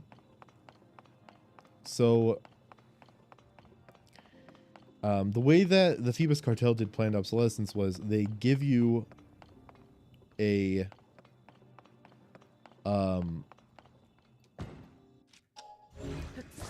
they made lights that were designed to break over 1,000 hours, right? So that you'd have to buy more lights, right? And they did this whole lobbying. They conspired with a whole bunch of other light manufacturers in order to do this, so that people wouldn't undermine other people's products by making something that lasted longer and whatever. And people say that it's a bad example of planned obsolescence because the lights were really good. Like when they did this, they shined brighter and they illuminated better. When that's another form of obsolescence, is that, like, if you want them to buy your product that's going to break instead of the one that they have, you make it better, you make it brighter. So, yeah, like, doesn't matter. It's still planned obsolescence. Doesn't matter that it shines brighter, so it must not be planned obsolescence. But it is planned obsolescence. A natural consequence of that, of making the previous product obsolete, is that you also have to make the new product better. And that's not bad. But now we know it's possible to have incandescent light bulbs that are fully functional, bright as fine, and like also not burn out so quickly.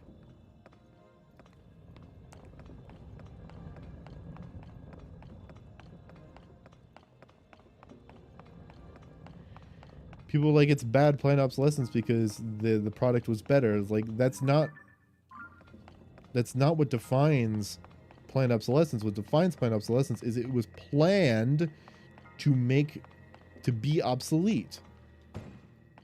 If a consequence of that is that it's a better product, it doesn't matter. It's still planned that way.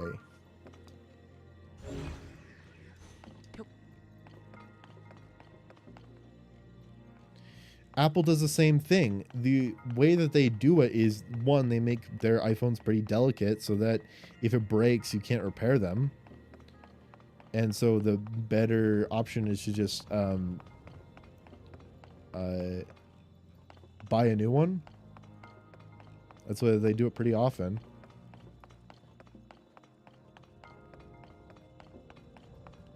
Another way that they do it is they make a new iPhone every year that's meant to be like the hot new thing, like it's a fashion item, so that people will continue to buy their products every year, even though they still have the old iPhone. It still makes them money, so they continuously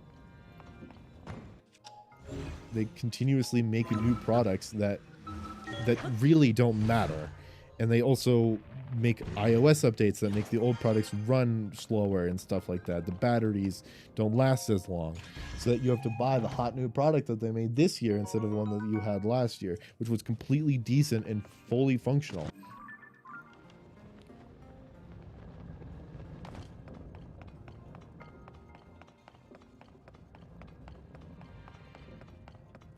General Motors used to do the same thing, not the planning for it to be bad. Not like having bad gears or anything, but they would actually, maybe they did do that. I don't know. I haven't looked into General Motors. But when General Motors was at one point the best like the most profitable company in the world, the way they do it is they come up with a new car model every year, and they'd make it affordable enough that the average home could buy one, so that you would make a new car every single year, so that like families would continue buying your cars, making their old products obsolete. You make your old products obsolete by making a new and better product.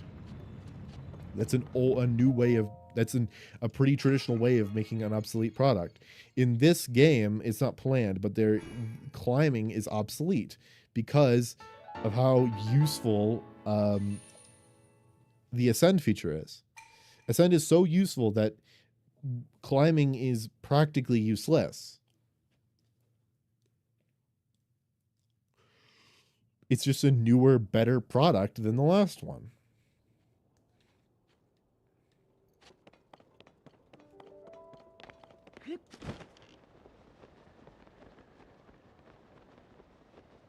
Then again, maybe it is planned obsolescence because they also made climbing worse, which makes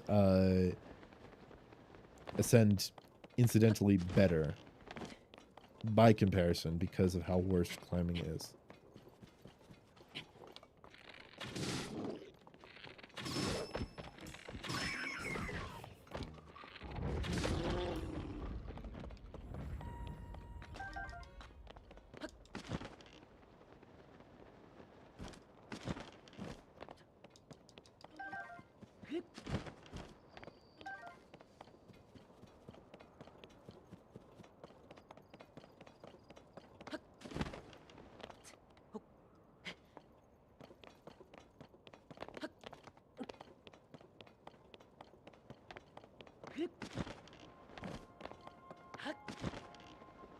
There are also a lot of benefits to like this may sound weird, but planned obsolescence is actually better for society.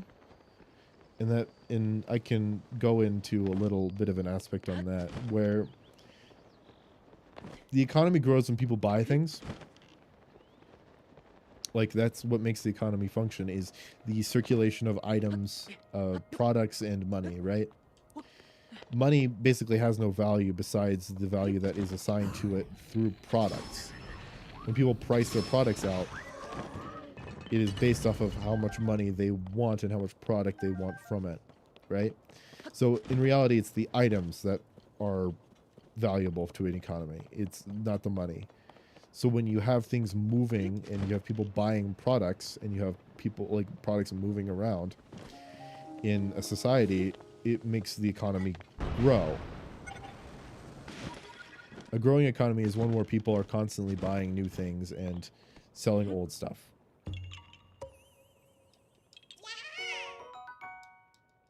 Right? And planned obsolescence is good for an economy because more people, the products will break more often, or they'll become obsolete more often, which causes more people to buy more products, which causes an economy to grow. That is all good and well. However, you need to make sure that the cost of products it only works when those products are affordable and they are actually it is actually possible to buy them, and they are not required to live. That may sound weird, but basically, if food is too expensive to buy, then the economy is not only shrinking because products aren't moving around, but it's shrinking because there's less people who can actually afford to eat, and less food that can go around, and it's just bad.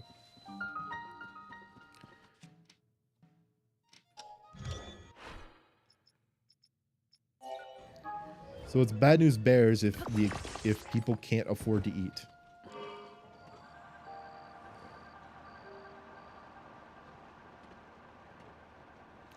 And it's also bad news bears if for some reason something becomes necessary for an economy to function, or for people to function in an economy.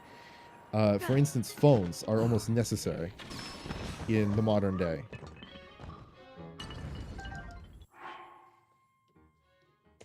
Oh, I need it. I'll do that later. The reason I say that, and the reason I say that with such confidence, is because almost all the time when you get a job or when you apply to a job, the first thing that you are asked is like one of the first things that are on a job application is your what the hell. Will break as soon as I get to the top, not just immediately. Um,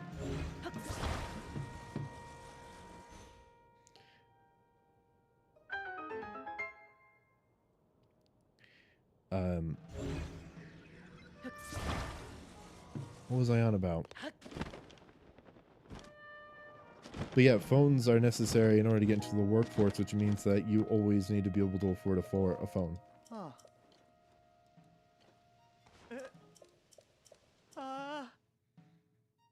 And if people can't afford a phone, then they can't afford to get a job, which means the economy, which means that people can't get money, which means that the economy can't circulate because you can't buy things.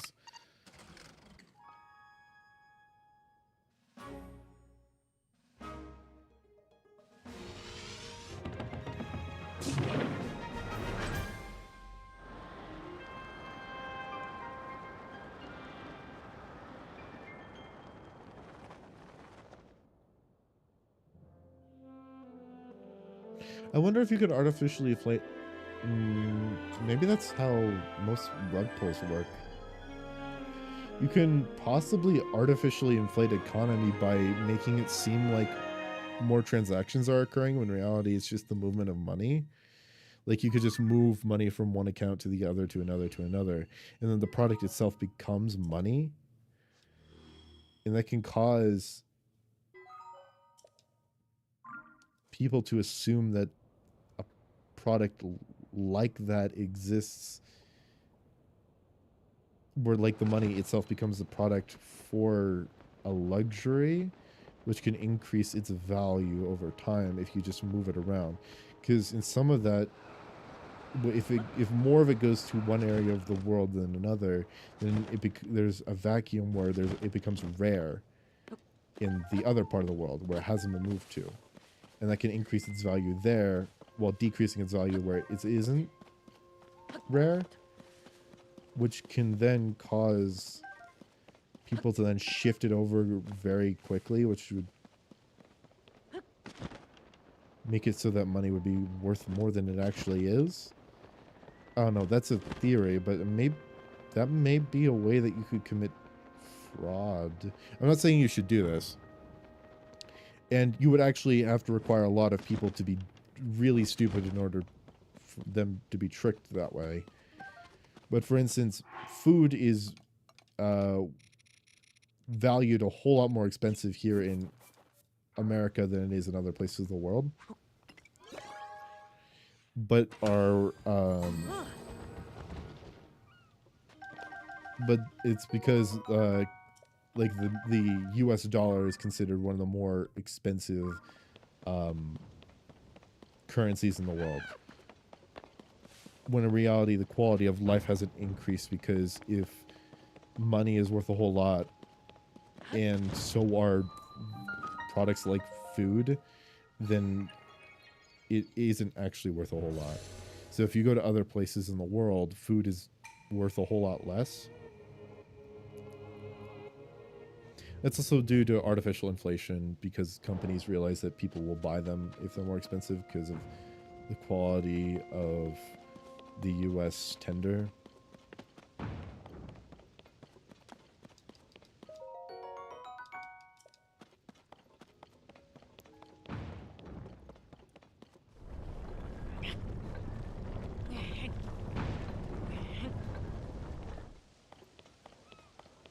But when there becomes a reason for things to actually increase in price beyond just profit margins, then people actually have to worry, because those profit margins won't shrink because companies don't have an incentive to. They can blame the growing price on whatever's actually causing the price to grow, which you're actually seeing in today's economy because it's shrinking right now.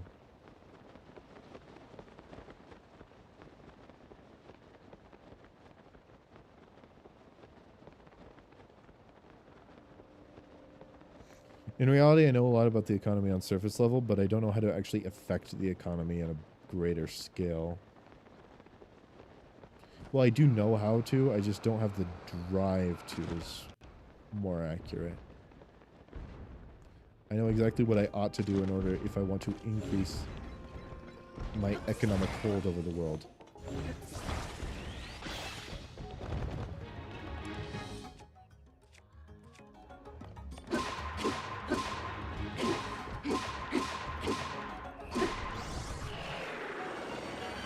I just don't have the drive to do it, or the creativity. Like, the best thing I could do is create a product that is worth buying, and find people who would sell that product, and make a lot of it, make it affordable, and improve it so that it becomes cheaper, so that more people will buy it, so they make more money off of it. But I don't know of any product that's high in demand. A way that a lot of YouTubers and streamers increase the demand for a product is they slap their face on it. If you can become famous, then the demand for you and your attention becomes higher. That's the reason why Twitch subs work. It's because people are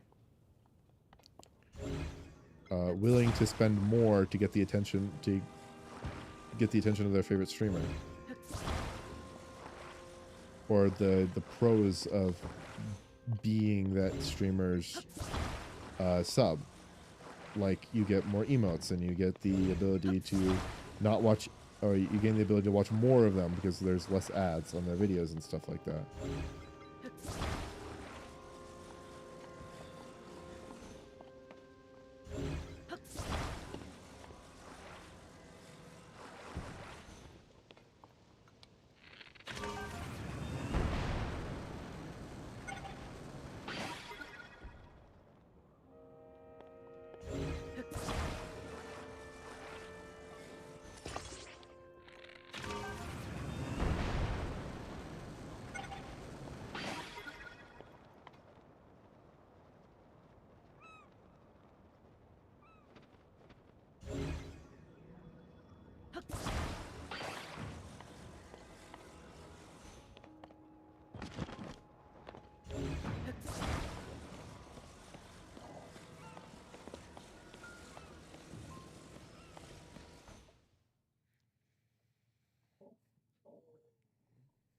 I don't know how I started going on that tangent. I think the reason...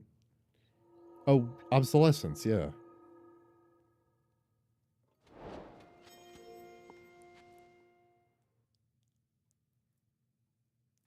I also got reminded of it because I was, talking about musicals like Epic the Musical.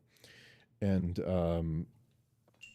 one of the lyrics that Thomas Jefferson says in Hamilton is... about Hamilton is that he just likes to move the money around, and yeah, that's what an economist would like to do, is move the money around, because that's how an economy grows, is you just move money around. It's not complicated. It's a little difficult, but not complicated.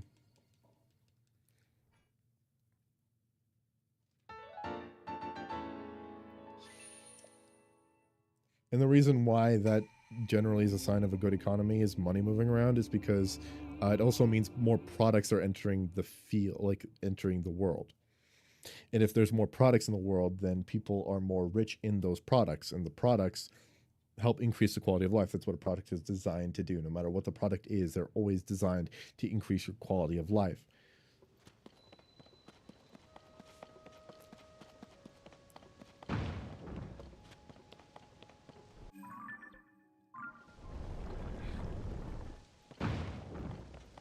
You generally know you have a good product when it increases someone's quality of life.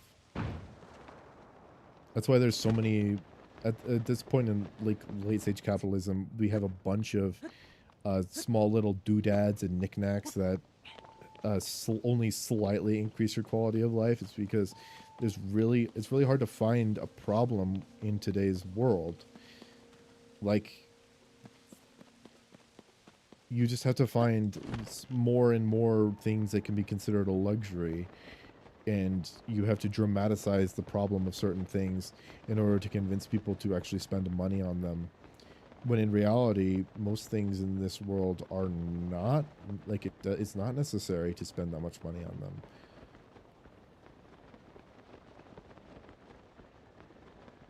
I don't know if I can find an example of it, but like,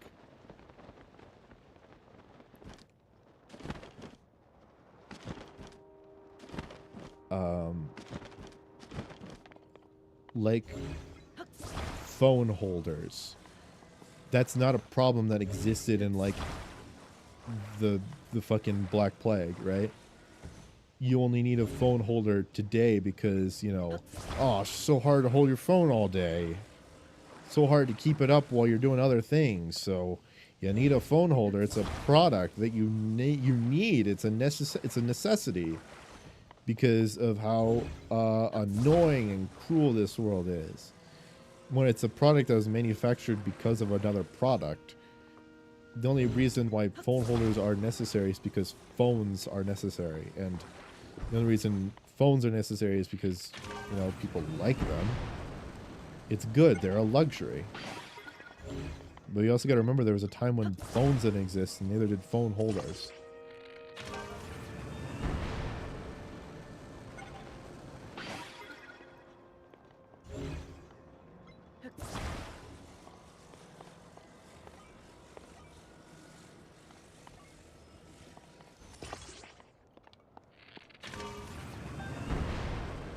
And there goes.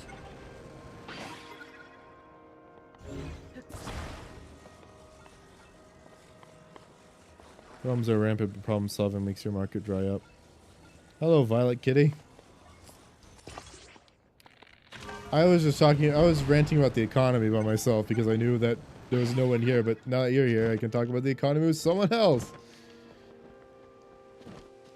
I was ranting about planned obsolescence earlier because, Ascend has made climbing obsolete in this game, practically. If you've ever played this game, I don't know if you have. Anyway, welcome into chat.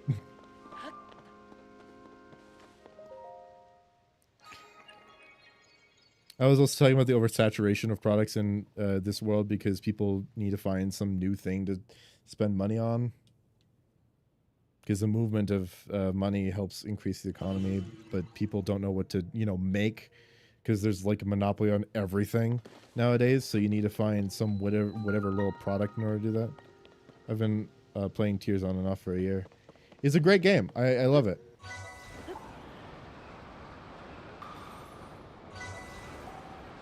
I've just been messing around. I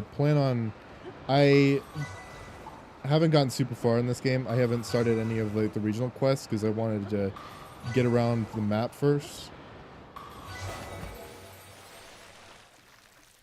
But I'm having a lot of fun playing it.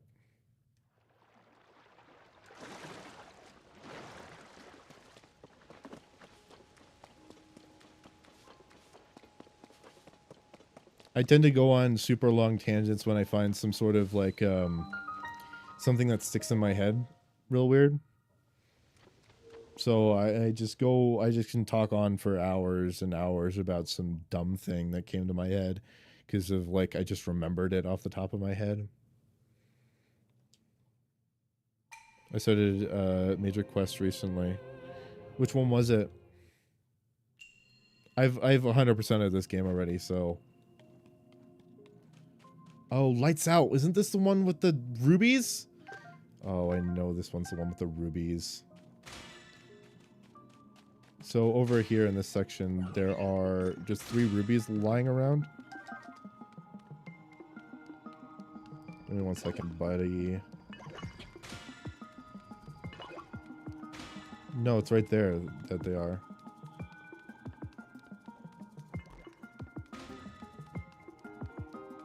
So I have to climb up here real quickly and grab these.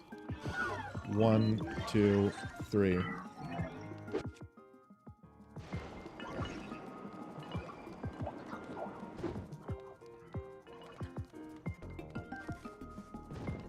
Okay, what is this? Flame emitter. Nice.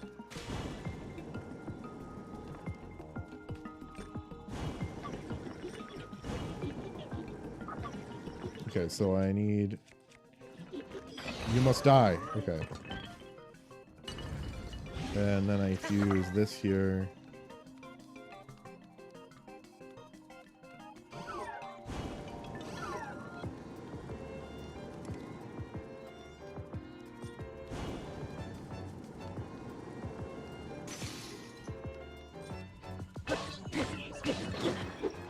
Ouchie.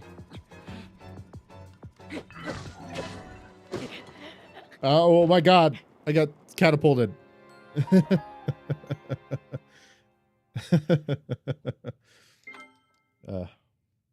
Brain no worky good.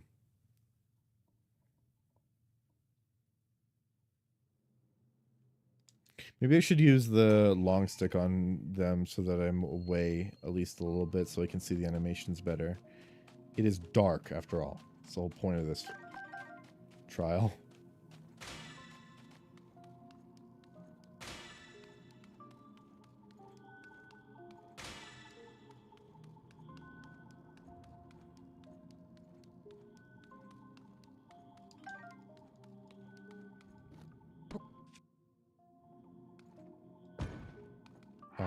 Let's just...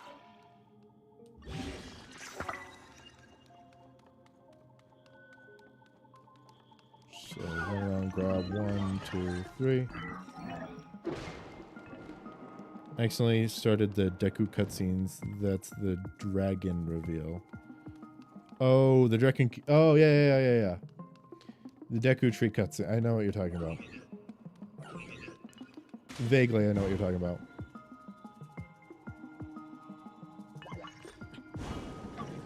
It's where the Master Sword is, right?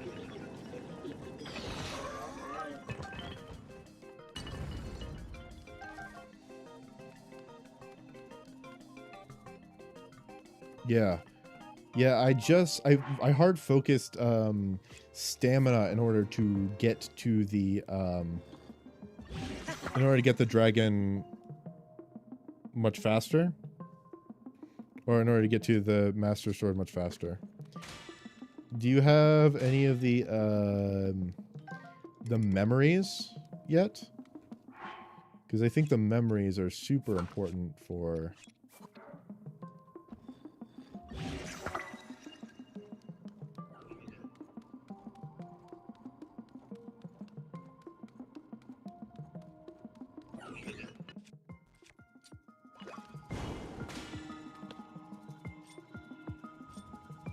Yeah, I have maybe 5? Oh, okay.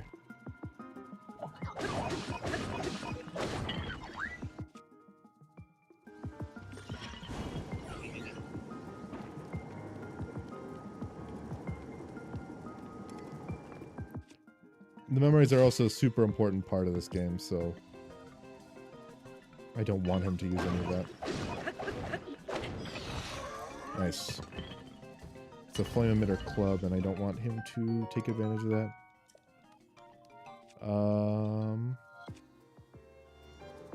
I'm going to make another flame emitter shield. Neat. Time to obliterate the mans up here.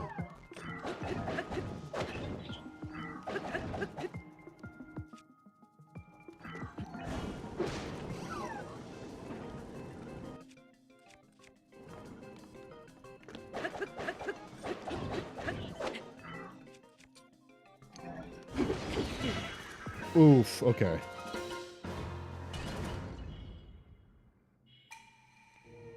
Nice.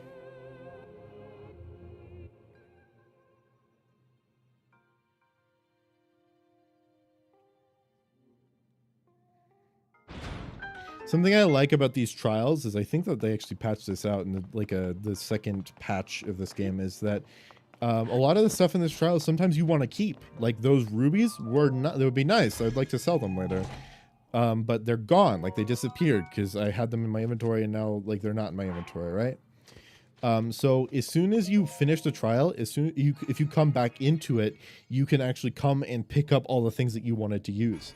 Like the Captain Construct Horn, I wanted to keep. So I'm going to come back as soon as I complete as soon as this cutscene's over. And I'm going to go grab the rubies and the Captain Construct Horn.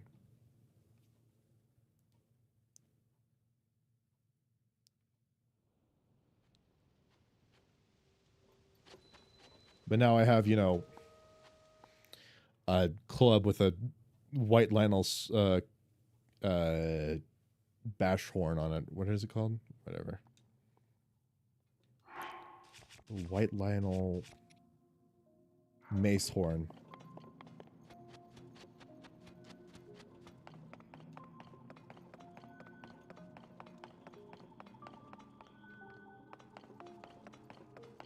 So I think there's a soldier level 3 over there that I kind of want to talk to. Pick up. Ow. Pick up. I know, so I have armor too, so. No, it's a soldier 2, so it's not that important.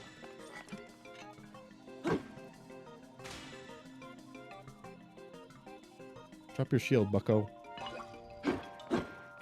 Whatever.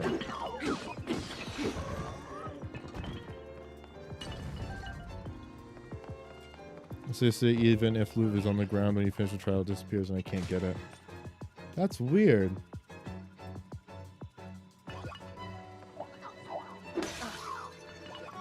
Oh, that's after the trial. Yeah, as soon as the trial is over, yeah. We have to come into the trial after it's finished.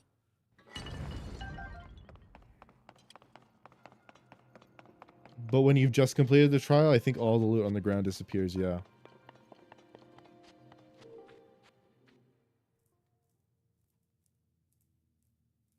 And of course, every blood moon, you get the ability to clean up what's on the ground and stuff.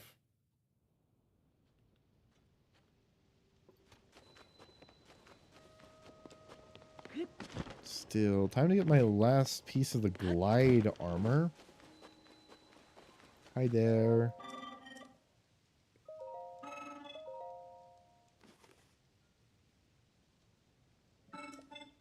"35 seconds. I can do that. I can do it in 10. Okay, maybe not 10, but I can do it in a lot of time. I can do it in a really short amount of time.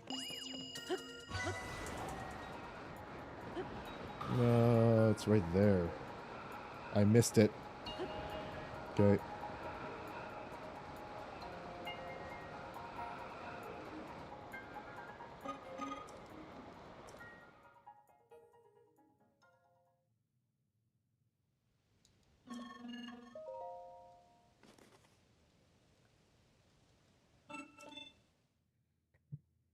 Now I can do it. This minigame reminds me of We Fit. Yeah, what part of that of it was that? I remember that too, vaguely. Where did it go? Oh, the cloud got right in the way. I'm so upset. What was that minigame in We Fit? I literally can't remember. I was like a literal child when that happened, so I have no idea.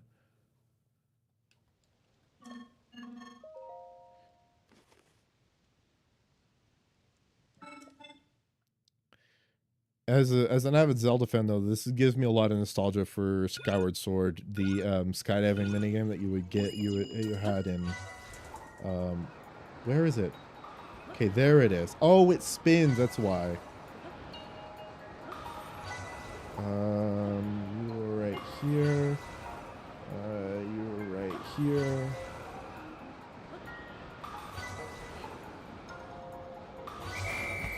Nice.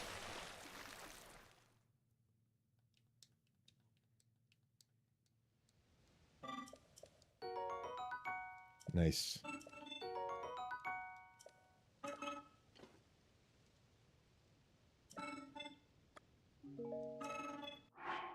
Okay, so that's all 3 pieces of the glide armor set.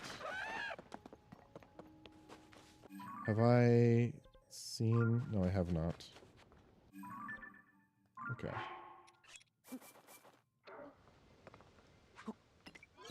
Maybe the chicken fly game? I don't know. Are you talking about maybe running? I think it was like cool. It was like, I vaguely remember it kind of seems like the what was it? Maybe it was Wii Sports, actually. There was a skydiving minigame in Wii Sports Resort. I do know about that. But there was also this weird one in Wii. It was either Wii Fit. It was a balance minigame, wasn't it? I don't know what I'm thinking of, but I'm thinking I'm getting mixed up with the hula hoop minigame and the balance minigame in Wii Fit. With the balance minigame where you balance a ball into a hole, and it's weird and confusing.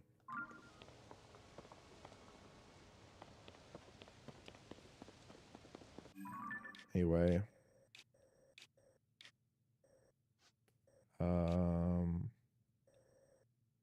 Is that chasm right there? I'm gonna go. Oh, how many weapons do I have on me? I've got a lot of weapons. All right, I'm gonna go kill a bunch of Lionels then. Gonna go do the Lionel Coliseum. Never played Resort? I have played Resort, but I don't remember it that well. I was so young. I was like, how old was I? I was like 7 or something. But I do remember the whole balance board game you mentioned. That was my favorite. Yeah. I also don't remember playing that one, but I remember watching my dad play it.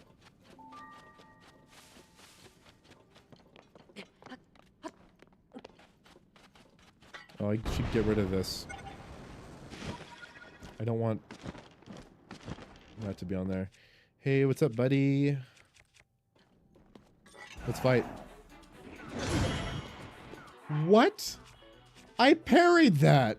It literally displayed the parry animation. What the fuck? Bullshit. That's also bullshit. There we go.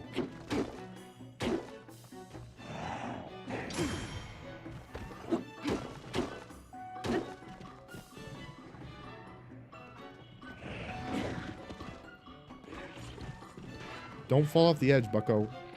Why are you pulling out your bow?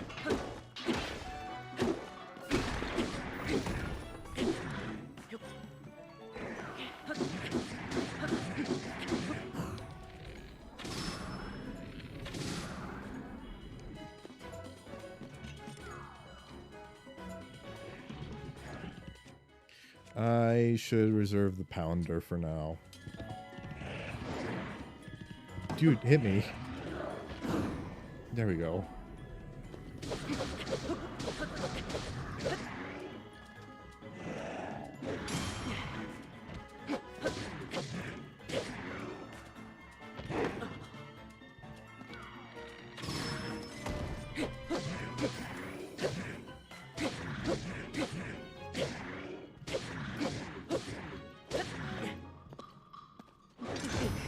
Owie.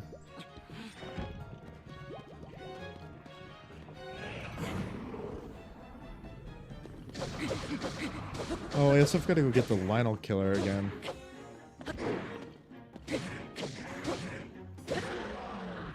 Cool, nice. That's red Lionel down. There's 2 red Lionels.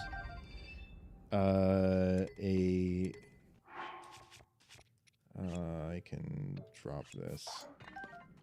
No, drop it.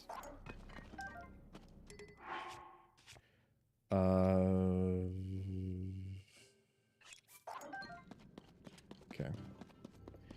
So there's 2 red mains, 3 silvers actually that I want to fight.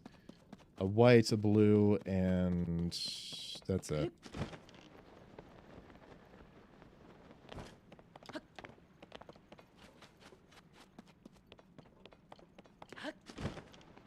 In Wii Sports Resort, my favorite thing to do was the plane flying minigame, where you just it's like pilot wings basically. I think it's not even like a normal minigame. It's just some things that you can do because there's no objective to it. You just get to fly around the resort and all that. And I used to like actually there was an objective. It was to collect all of like the information scattered around. And one of the info things was actually inside the volcano of the island. That was awesome.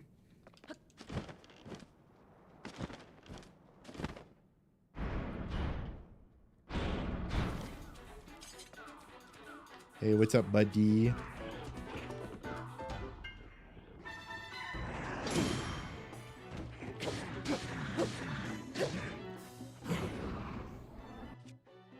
if only I had something to complete Story Rush. That's one down.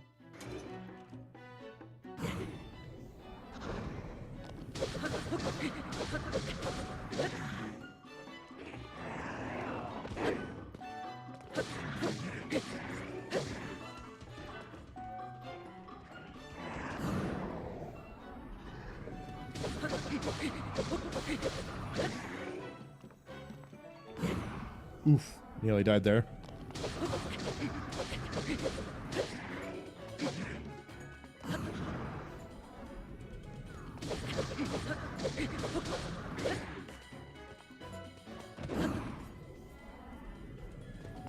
Miss me, now you gotta kiss me.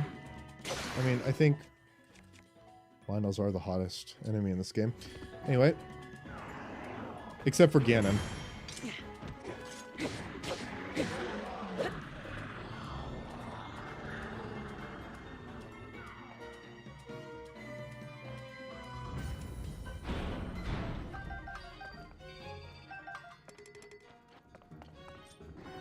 I agree. Nice. Glad someone else is here is of class.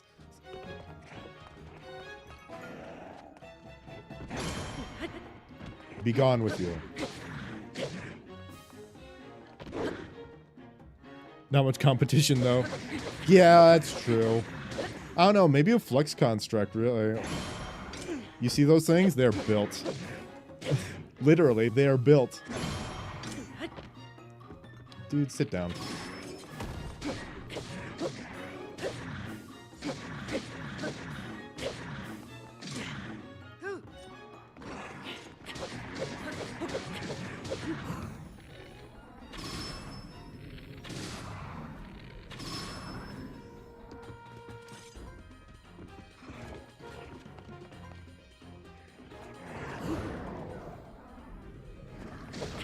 I love me some Cube. Ah, Cube is the best.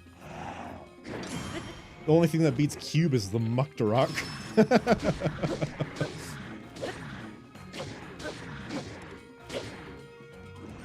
Queen Goma, anyone?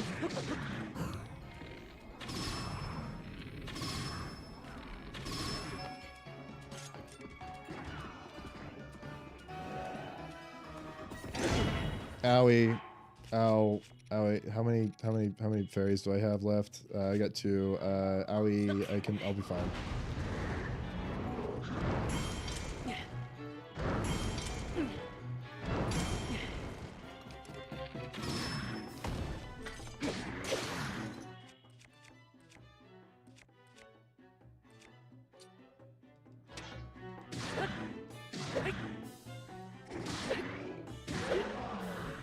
Nice.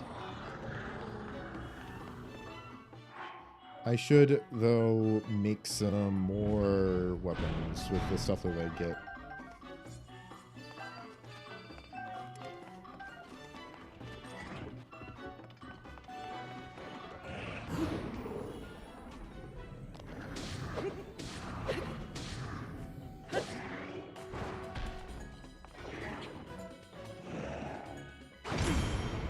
Oof, I thought I was gonna die there. Thought I mistimed it.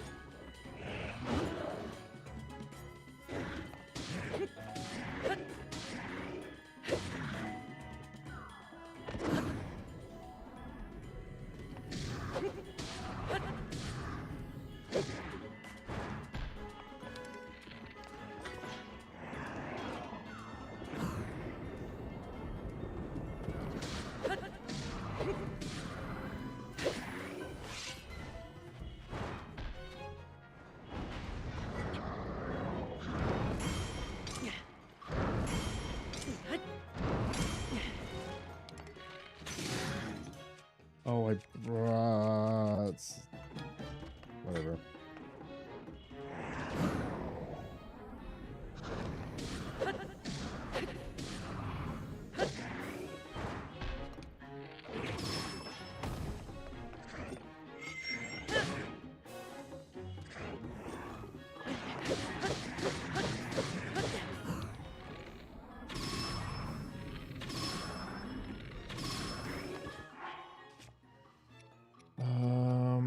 That'll be fine for now.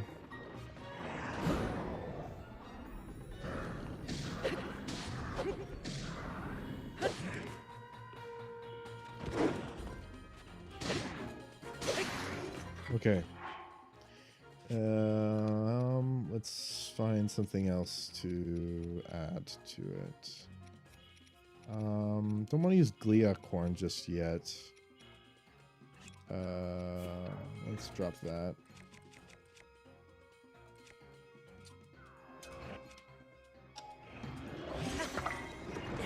Ah!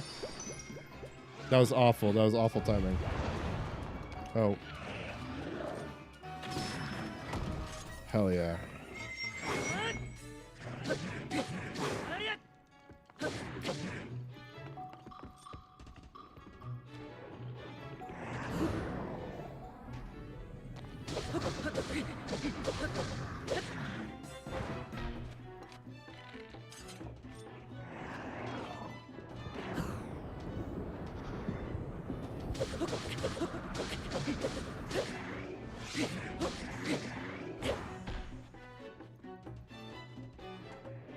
Please die soon. That would be epic if you died soon.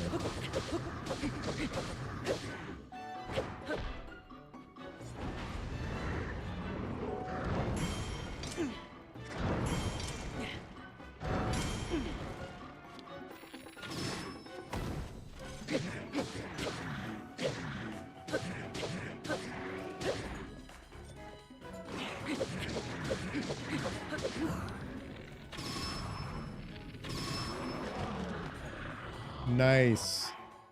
Okay. I have plenty of weapons left. It's just don't want to use them.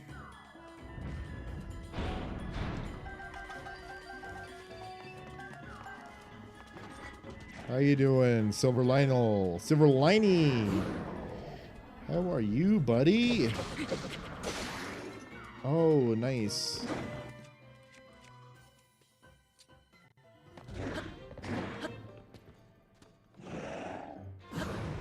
Nice.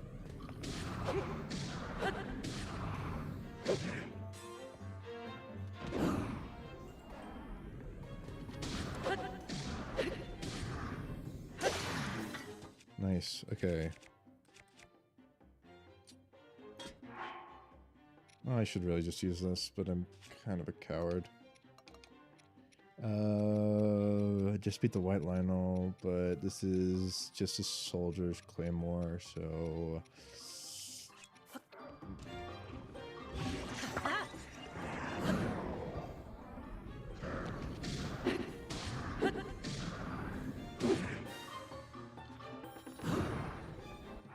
always gotta save the silver ones till last.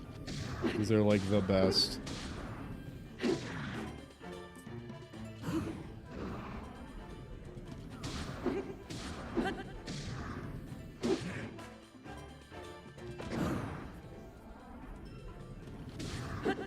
I think that animation's kind of weird. I don't know. It feels just like an intern made it.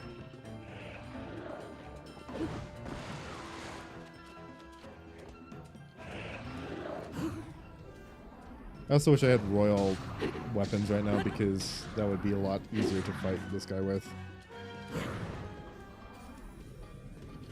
Since royal weapons have the royal like the flurry rush improved. Owie.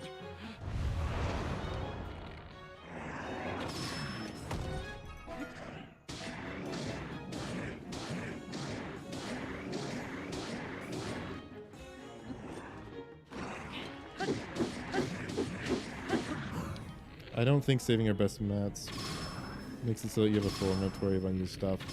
Oh, I still use it. I just don't use it on these battles. I use them on more important, like, I just... Whenever I get a really good weapon, that's when I use my weapons. I still use them, it's just I use them much later. On better, like, on pristine weapons and stuff, you know? Like, my favorite is the what I like to call the Gliok killer. Other people showed me how to make it. It's the ceremonial trident with a silver Lionel horn attached to it. because if you use Sidon's ability, then it can cause what is it? Sidon's ability makes it so that you become wet, and then you do so much damage. And if you just charge attack Gleeok head a couple times while it's down, you just immediately kill them. Oh, come on. Okay.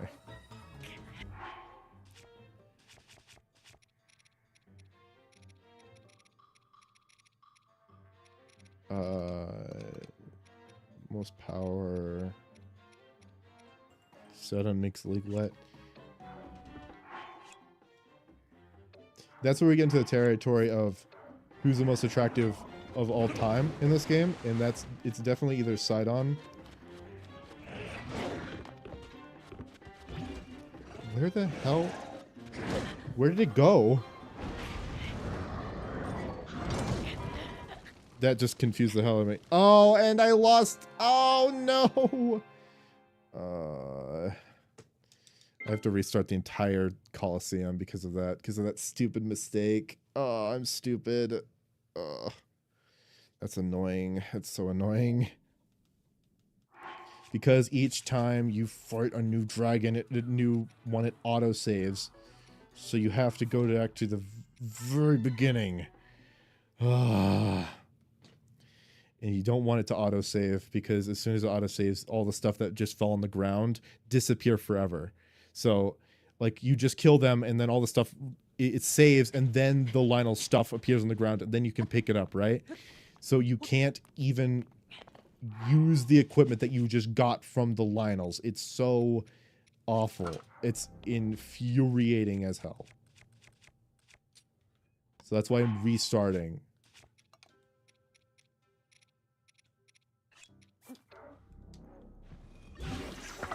Because I basically have to. Good luck catching me, bozo. I didn't even mean to do this. Bomb flower?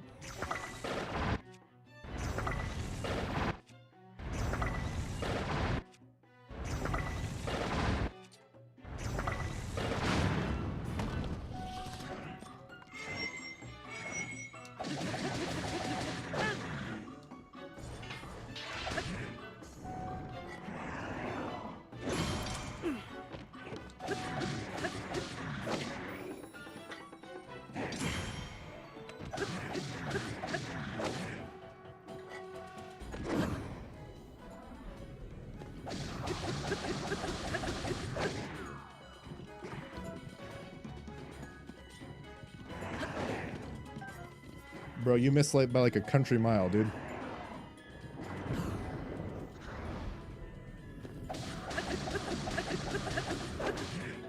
My cat is begging me to be let out right now in the middle of a fight.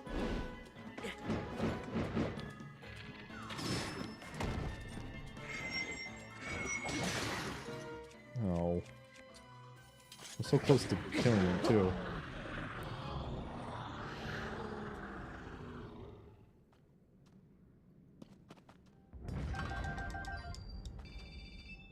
Okay. Let me let my cat out. I'll be right back.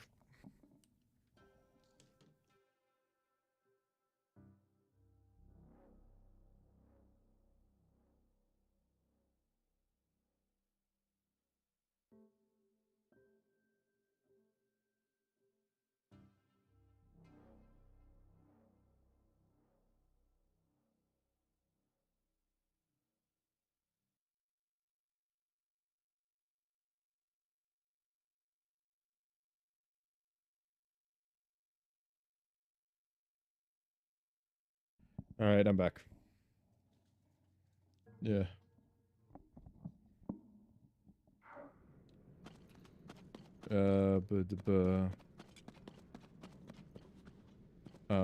Coliseum's over here, so that... Fucking... There we are.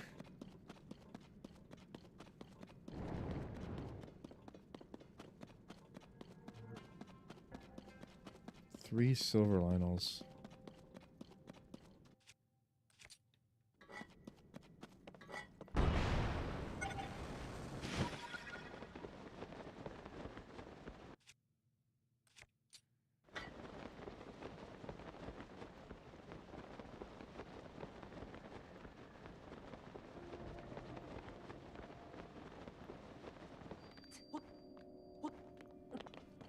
Floating Coliseum.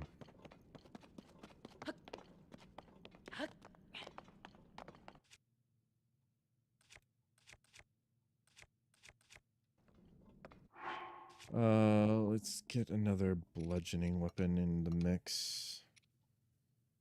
Or maybe I should just add this, because it does 40 extra damage on top of...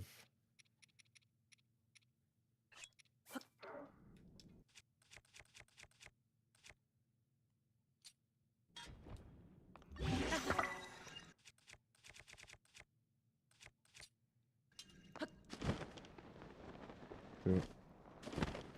Time to fight. Oh, maybe I should have made TotK up 3 food. Maybe... I think maybe I could do that while I'm in this fight. Do I have enough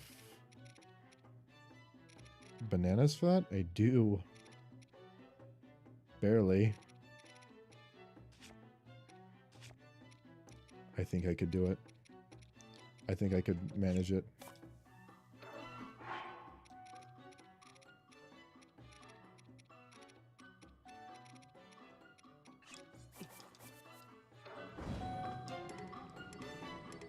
Oh, that's unfortunate.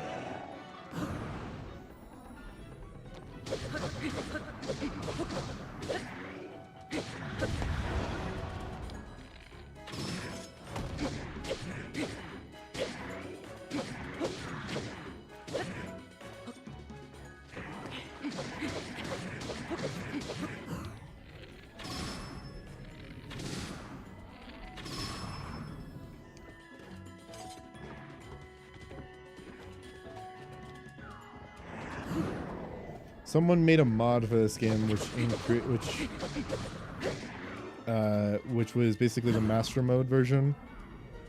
I put a rep circle inside this place for convenience. Oh yeah, that's a good idea. I just think that since you only get 3 of them, I'm like super conservative with those things. I don't use them at all. I should use them more often though.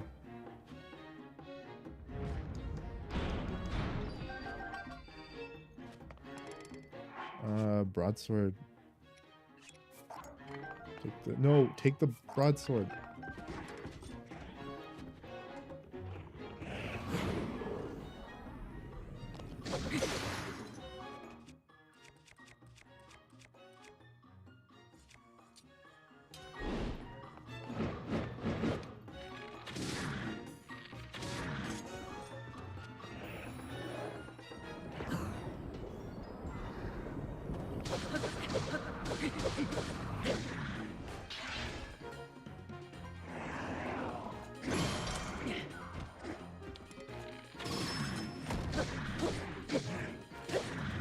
Come on.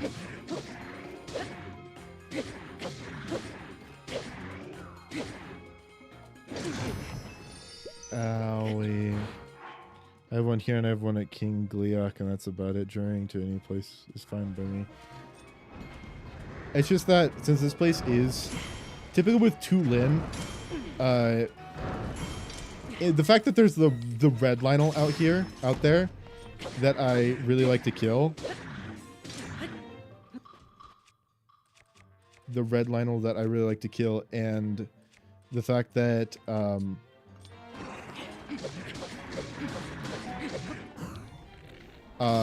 Tulin's usually with me, and when you use Tulin, getting across that gap, that small gap of water is nothing.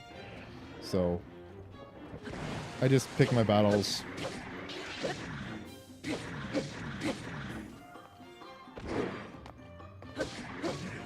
Since I usually do the Lionel Coliseum mostly for the crystallized Zonite.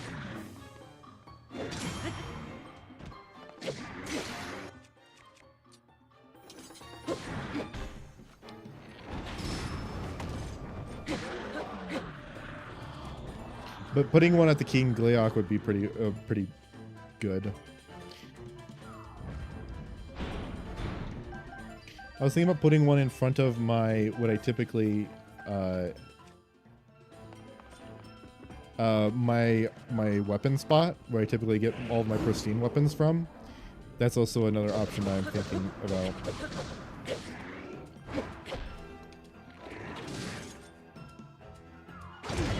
Oh, that's bad. I'm just gonna patch that up real quick.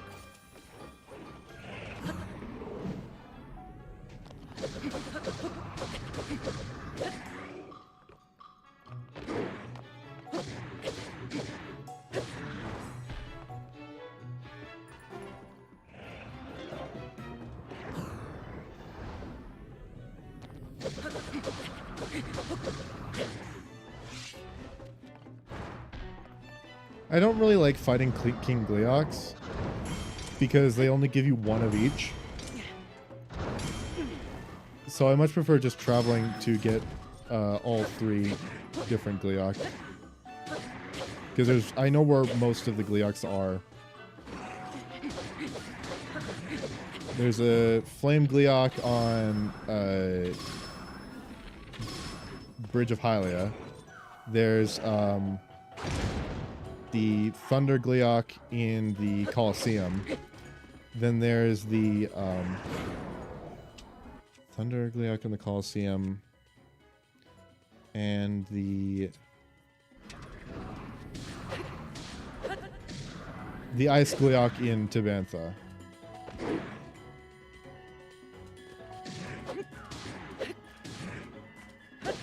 I find King Gleox to be easier to fight than the variations of them. I actually think that Fire Gleox is the hardest to fight just in general.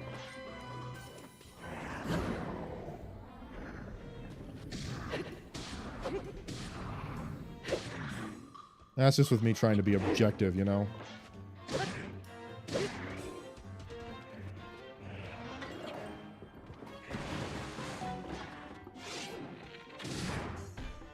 Really?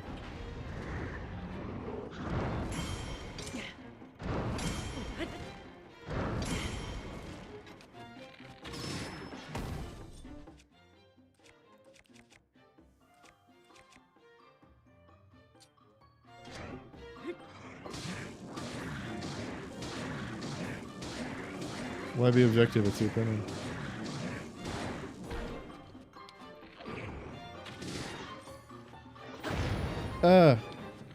Trying to be objective means that I don't think it's about my opinion. I think it's genuinely, honest to God, true that Fire Gleox are just the hardest to beat. Mostly because the electric Gleox... Okay, let's be real. The electric Gleox are incredibly easy if you have the Thunder Helm. You have the Thunder Helm, they practically do 0 damage to you. The Ice Gleox are okay to fight. They are nothing if you have Xant's Helmet. They're absolutely nothing. Nothing burger, right? The Fire Gleox, you just have to have the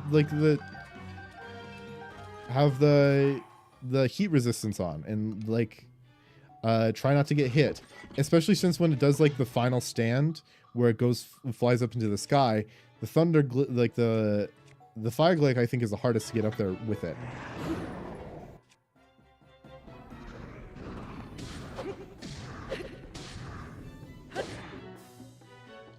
If one of them if 2 of them you don't take any damage when fighting them, and one of them you do, I think that one's the hardest.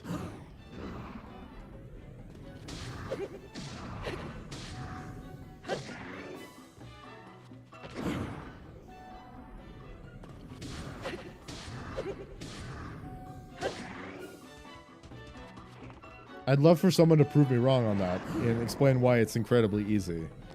Because I have a lot of hard ones. Electric is hard for me right now. I don't have any heat / ice / electric armor. Well, the electric one, you can't really... okay, the only thing is the environmental effects do nothing if you have... for the electric ones. Except for the fact that you can't use metal, right? But even then, if you knock it out of the sky, then it won't... lightning won't strike you. Anyways, so it doesn't matter. So you just need to make sure that you don't... You just need to make sure that you don't get struck by lightning. And then... advice after that would be... the Thunder Helm is in Gerudo. It's easy, just don't get hit. Exactly. Well, the problem is with the ice and fire ones is it's not just don't get hit. It's if you don't have the environmental armor, it is like you don't have a choice. You're just going to take damage.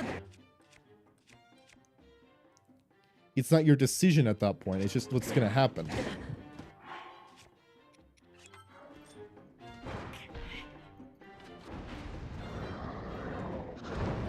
Your best decision at that point would just be wait until you get the thing that makes it so you don't take damage.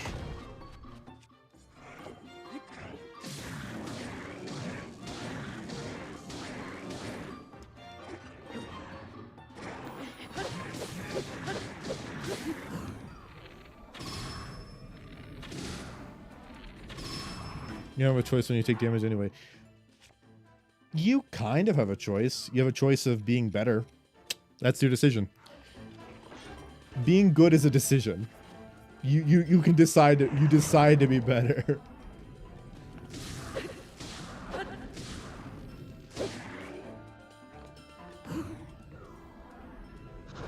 It really is just that easy. Don't get hit.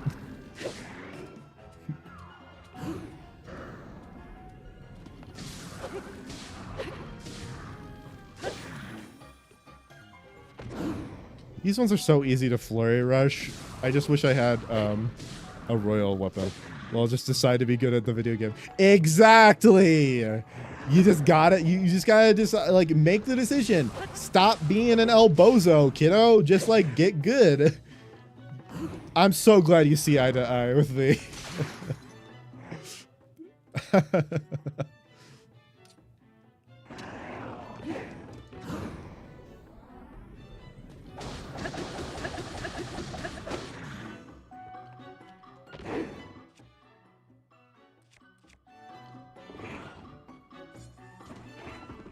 Okay. Thank God. I've just been waiting for him to run away so I could just get some time. Ooh, I'm so glad I just barely made that.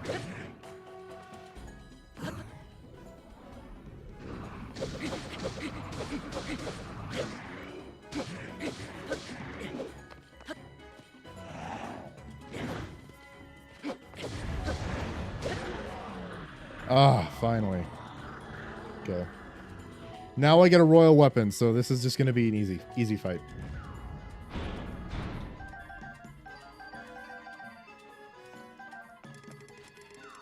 Let me pick up the... Okay, there we go. And this. Sounds like a self-help rinse and grind guy. It's all about mindset. Just decide to be exact. That is exactly what I'm thinking about. Yep. Rise and grind, kiddo. It's your daily motivational... It's your daily motivational, speech in the morning.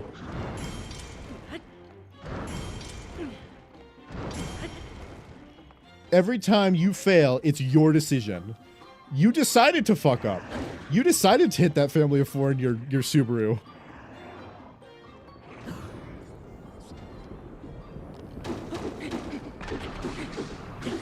But for real, why did you decide to do that? That's like kind of fucked up, dude.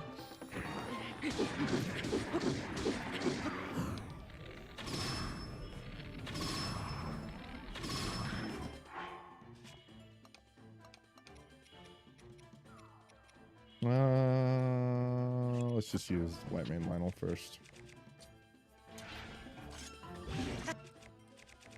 Because it's not pristine. I don't want to use the Silver Mane just yet. Or the Silver Lionel yet.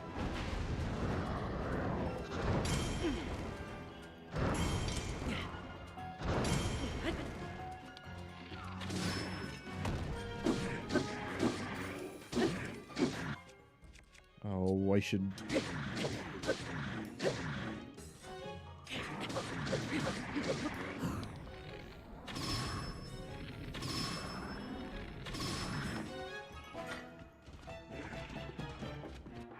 No, the self-help guy would be like, don't ever apologize for hitting my... Oh, Sorry that's censored. I'm pretty sure that's because of auto mod. Don't ever apologize for hitting my family of four and your. Don't ever apologize for hitting a family of four. Yes. Oh my god, true and real. It was their fault for getting in front of you.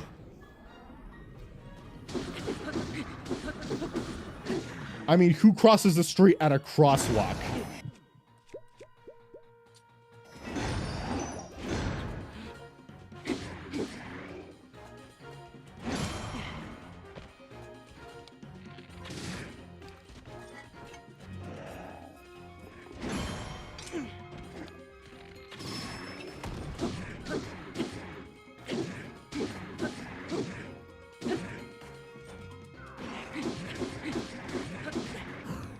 You will never use a crosswalk. It's your job to jaywalk everywhere you go. That's how you become an alpha male.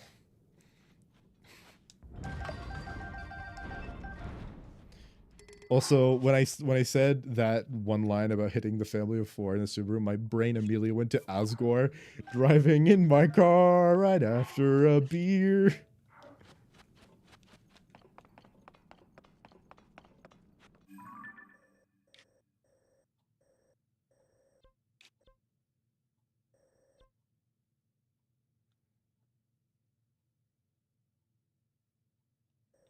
Okay. All right. There's one more. Automo ding me for forgetting to put a space after the period. I don't know why Automod went after you because Automod isn't even telling me what went wrong with that. It's just censored. Automod, tell me, why'd you censor that one? I think I might be accidentally on one of my censored on my like not allowed words list, but I don't know. I don't think it is because there used to be. This is the. It looks like a link because of the period. Oh, that makes sense. Yeah, because Automod doesn't like links. Okay. I have to save right here. This is where I get my best. This is where I save scum a whole lot. So this might be really boring, and I'm super sorry, but I need to get the best weapons in the game. So just this is where I get all of my like pristine weapons is over in this corner. I'm hoping to get a royal guard. Nope.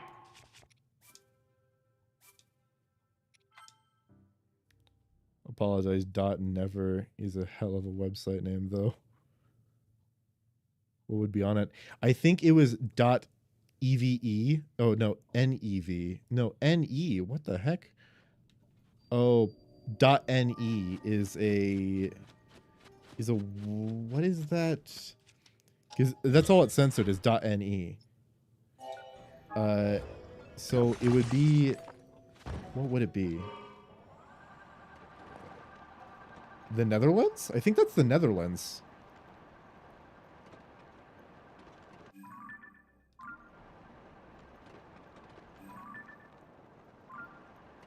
I'd be okay with the Royal. Royal's fine.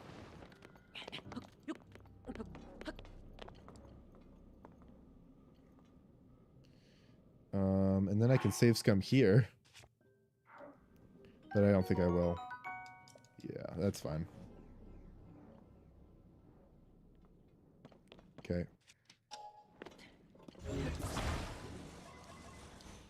I'm going to save, though, right now, because... Ooh, that's a... Okay, so sword is up here.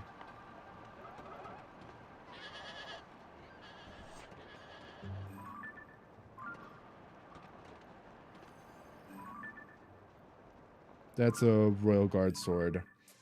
I don't want Royal Guard broadsword. I don't... Yeah, that's not good. Also, I have to create my freaking hover bike again. Royal Guard broadsword is it just doesn't have any durability and it sucks. So I don't like them.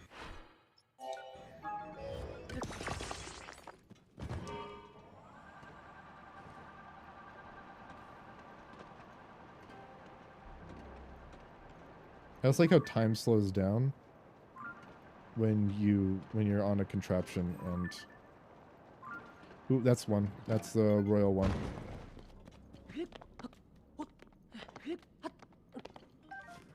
Yippee! Alright, I'm gonna drop this because that is hella useless. Alright, saving. Hopefully I get both a good sword and a good spear over here.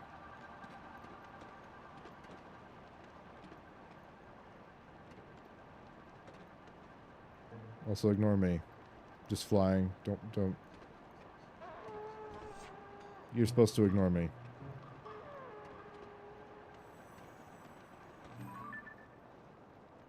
That's a royal guard.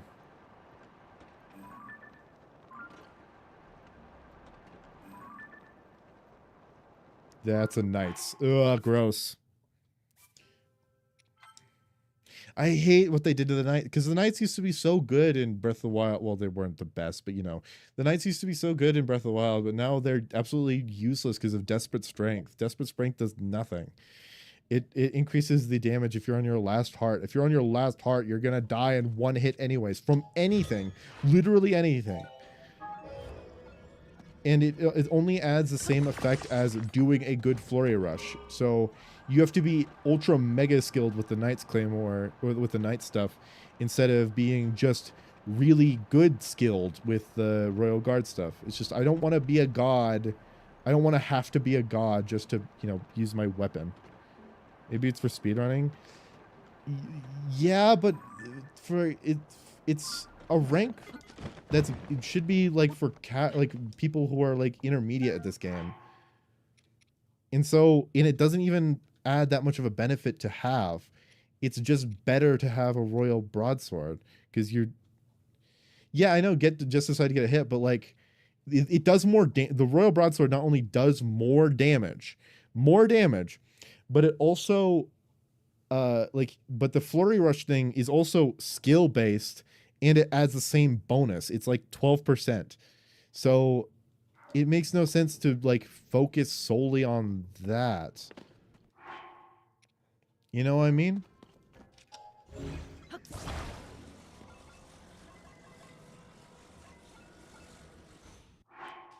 Also, I need a save. I was also really hoping that did not land on my head because the depth perception made it look real funky. Okay, so over here is a spear of some kind. Oh, royal, nice. You definitely do not want royal guard for the halberds because a royal guard halberd is practically useless. Not even practically, it's just, it like literally is like, it's so not worth it. It doesn't do enough damage and you're going to be flurry rushing with it most of the time anyways because that's what you do with spears. It's the way you get the most amount of damage, the most amount of bang for your buck.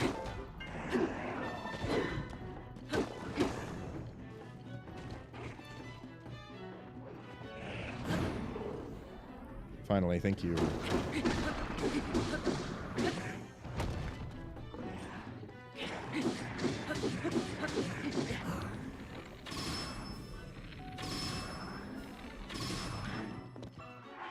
Driving. Ow. Okay, that was stupid. I just messed up. To each their own. I don't concern myself with a kind of efficiency calculation. I just whatever weapon has more value, has more number. Yeah, I think that sort of thinking has permeated due to the fact that I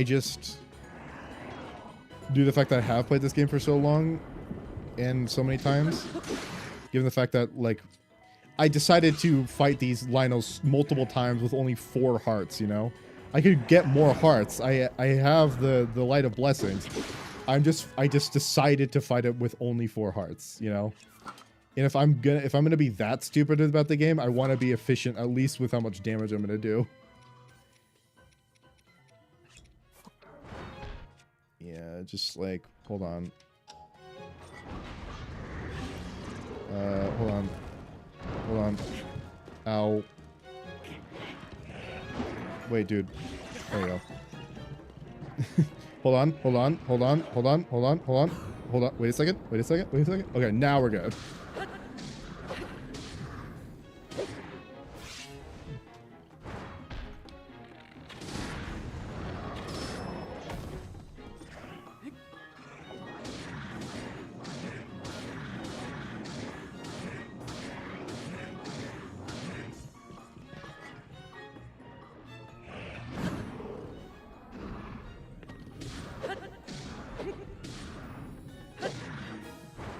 Even when I was first playing this game, I didn't find myself using the knight stuff because I noticed that it just wasn't proccing as much and it just wasn't doing as much damage.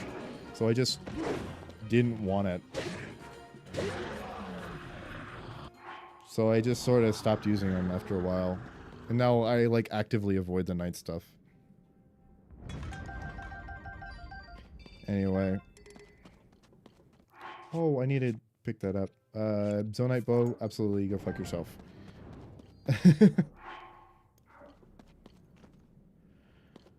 Alright. Oh, no, I need the Lionel Hoof. That's what I sell. That's how I make money. I have so much. Alright.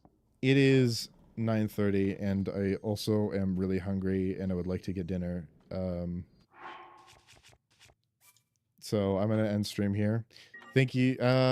Should I raid someone? How do you cancel the stamina attack before you hit the ground? By mashing B. I can show you, 1 second. So right here, I'm here. I mash B. That's how you do that. Should I raid someone, though? Just with the 1 viewer I've got? Or 2 viewers, I guess, because I'm also watching my own stream.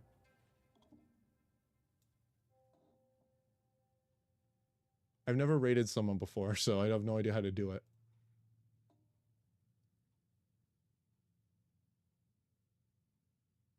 1 sec. Raid channel.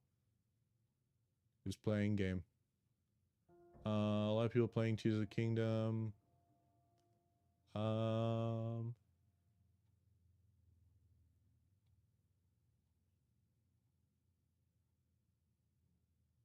Ooh, this looks like a fun stream. I'll send you to this guy. Just 1 viewer, but, you know.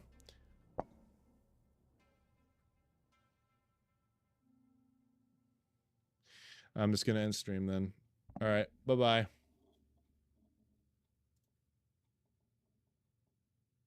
Nice.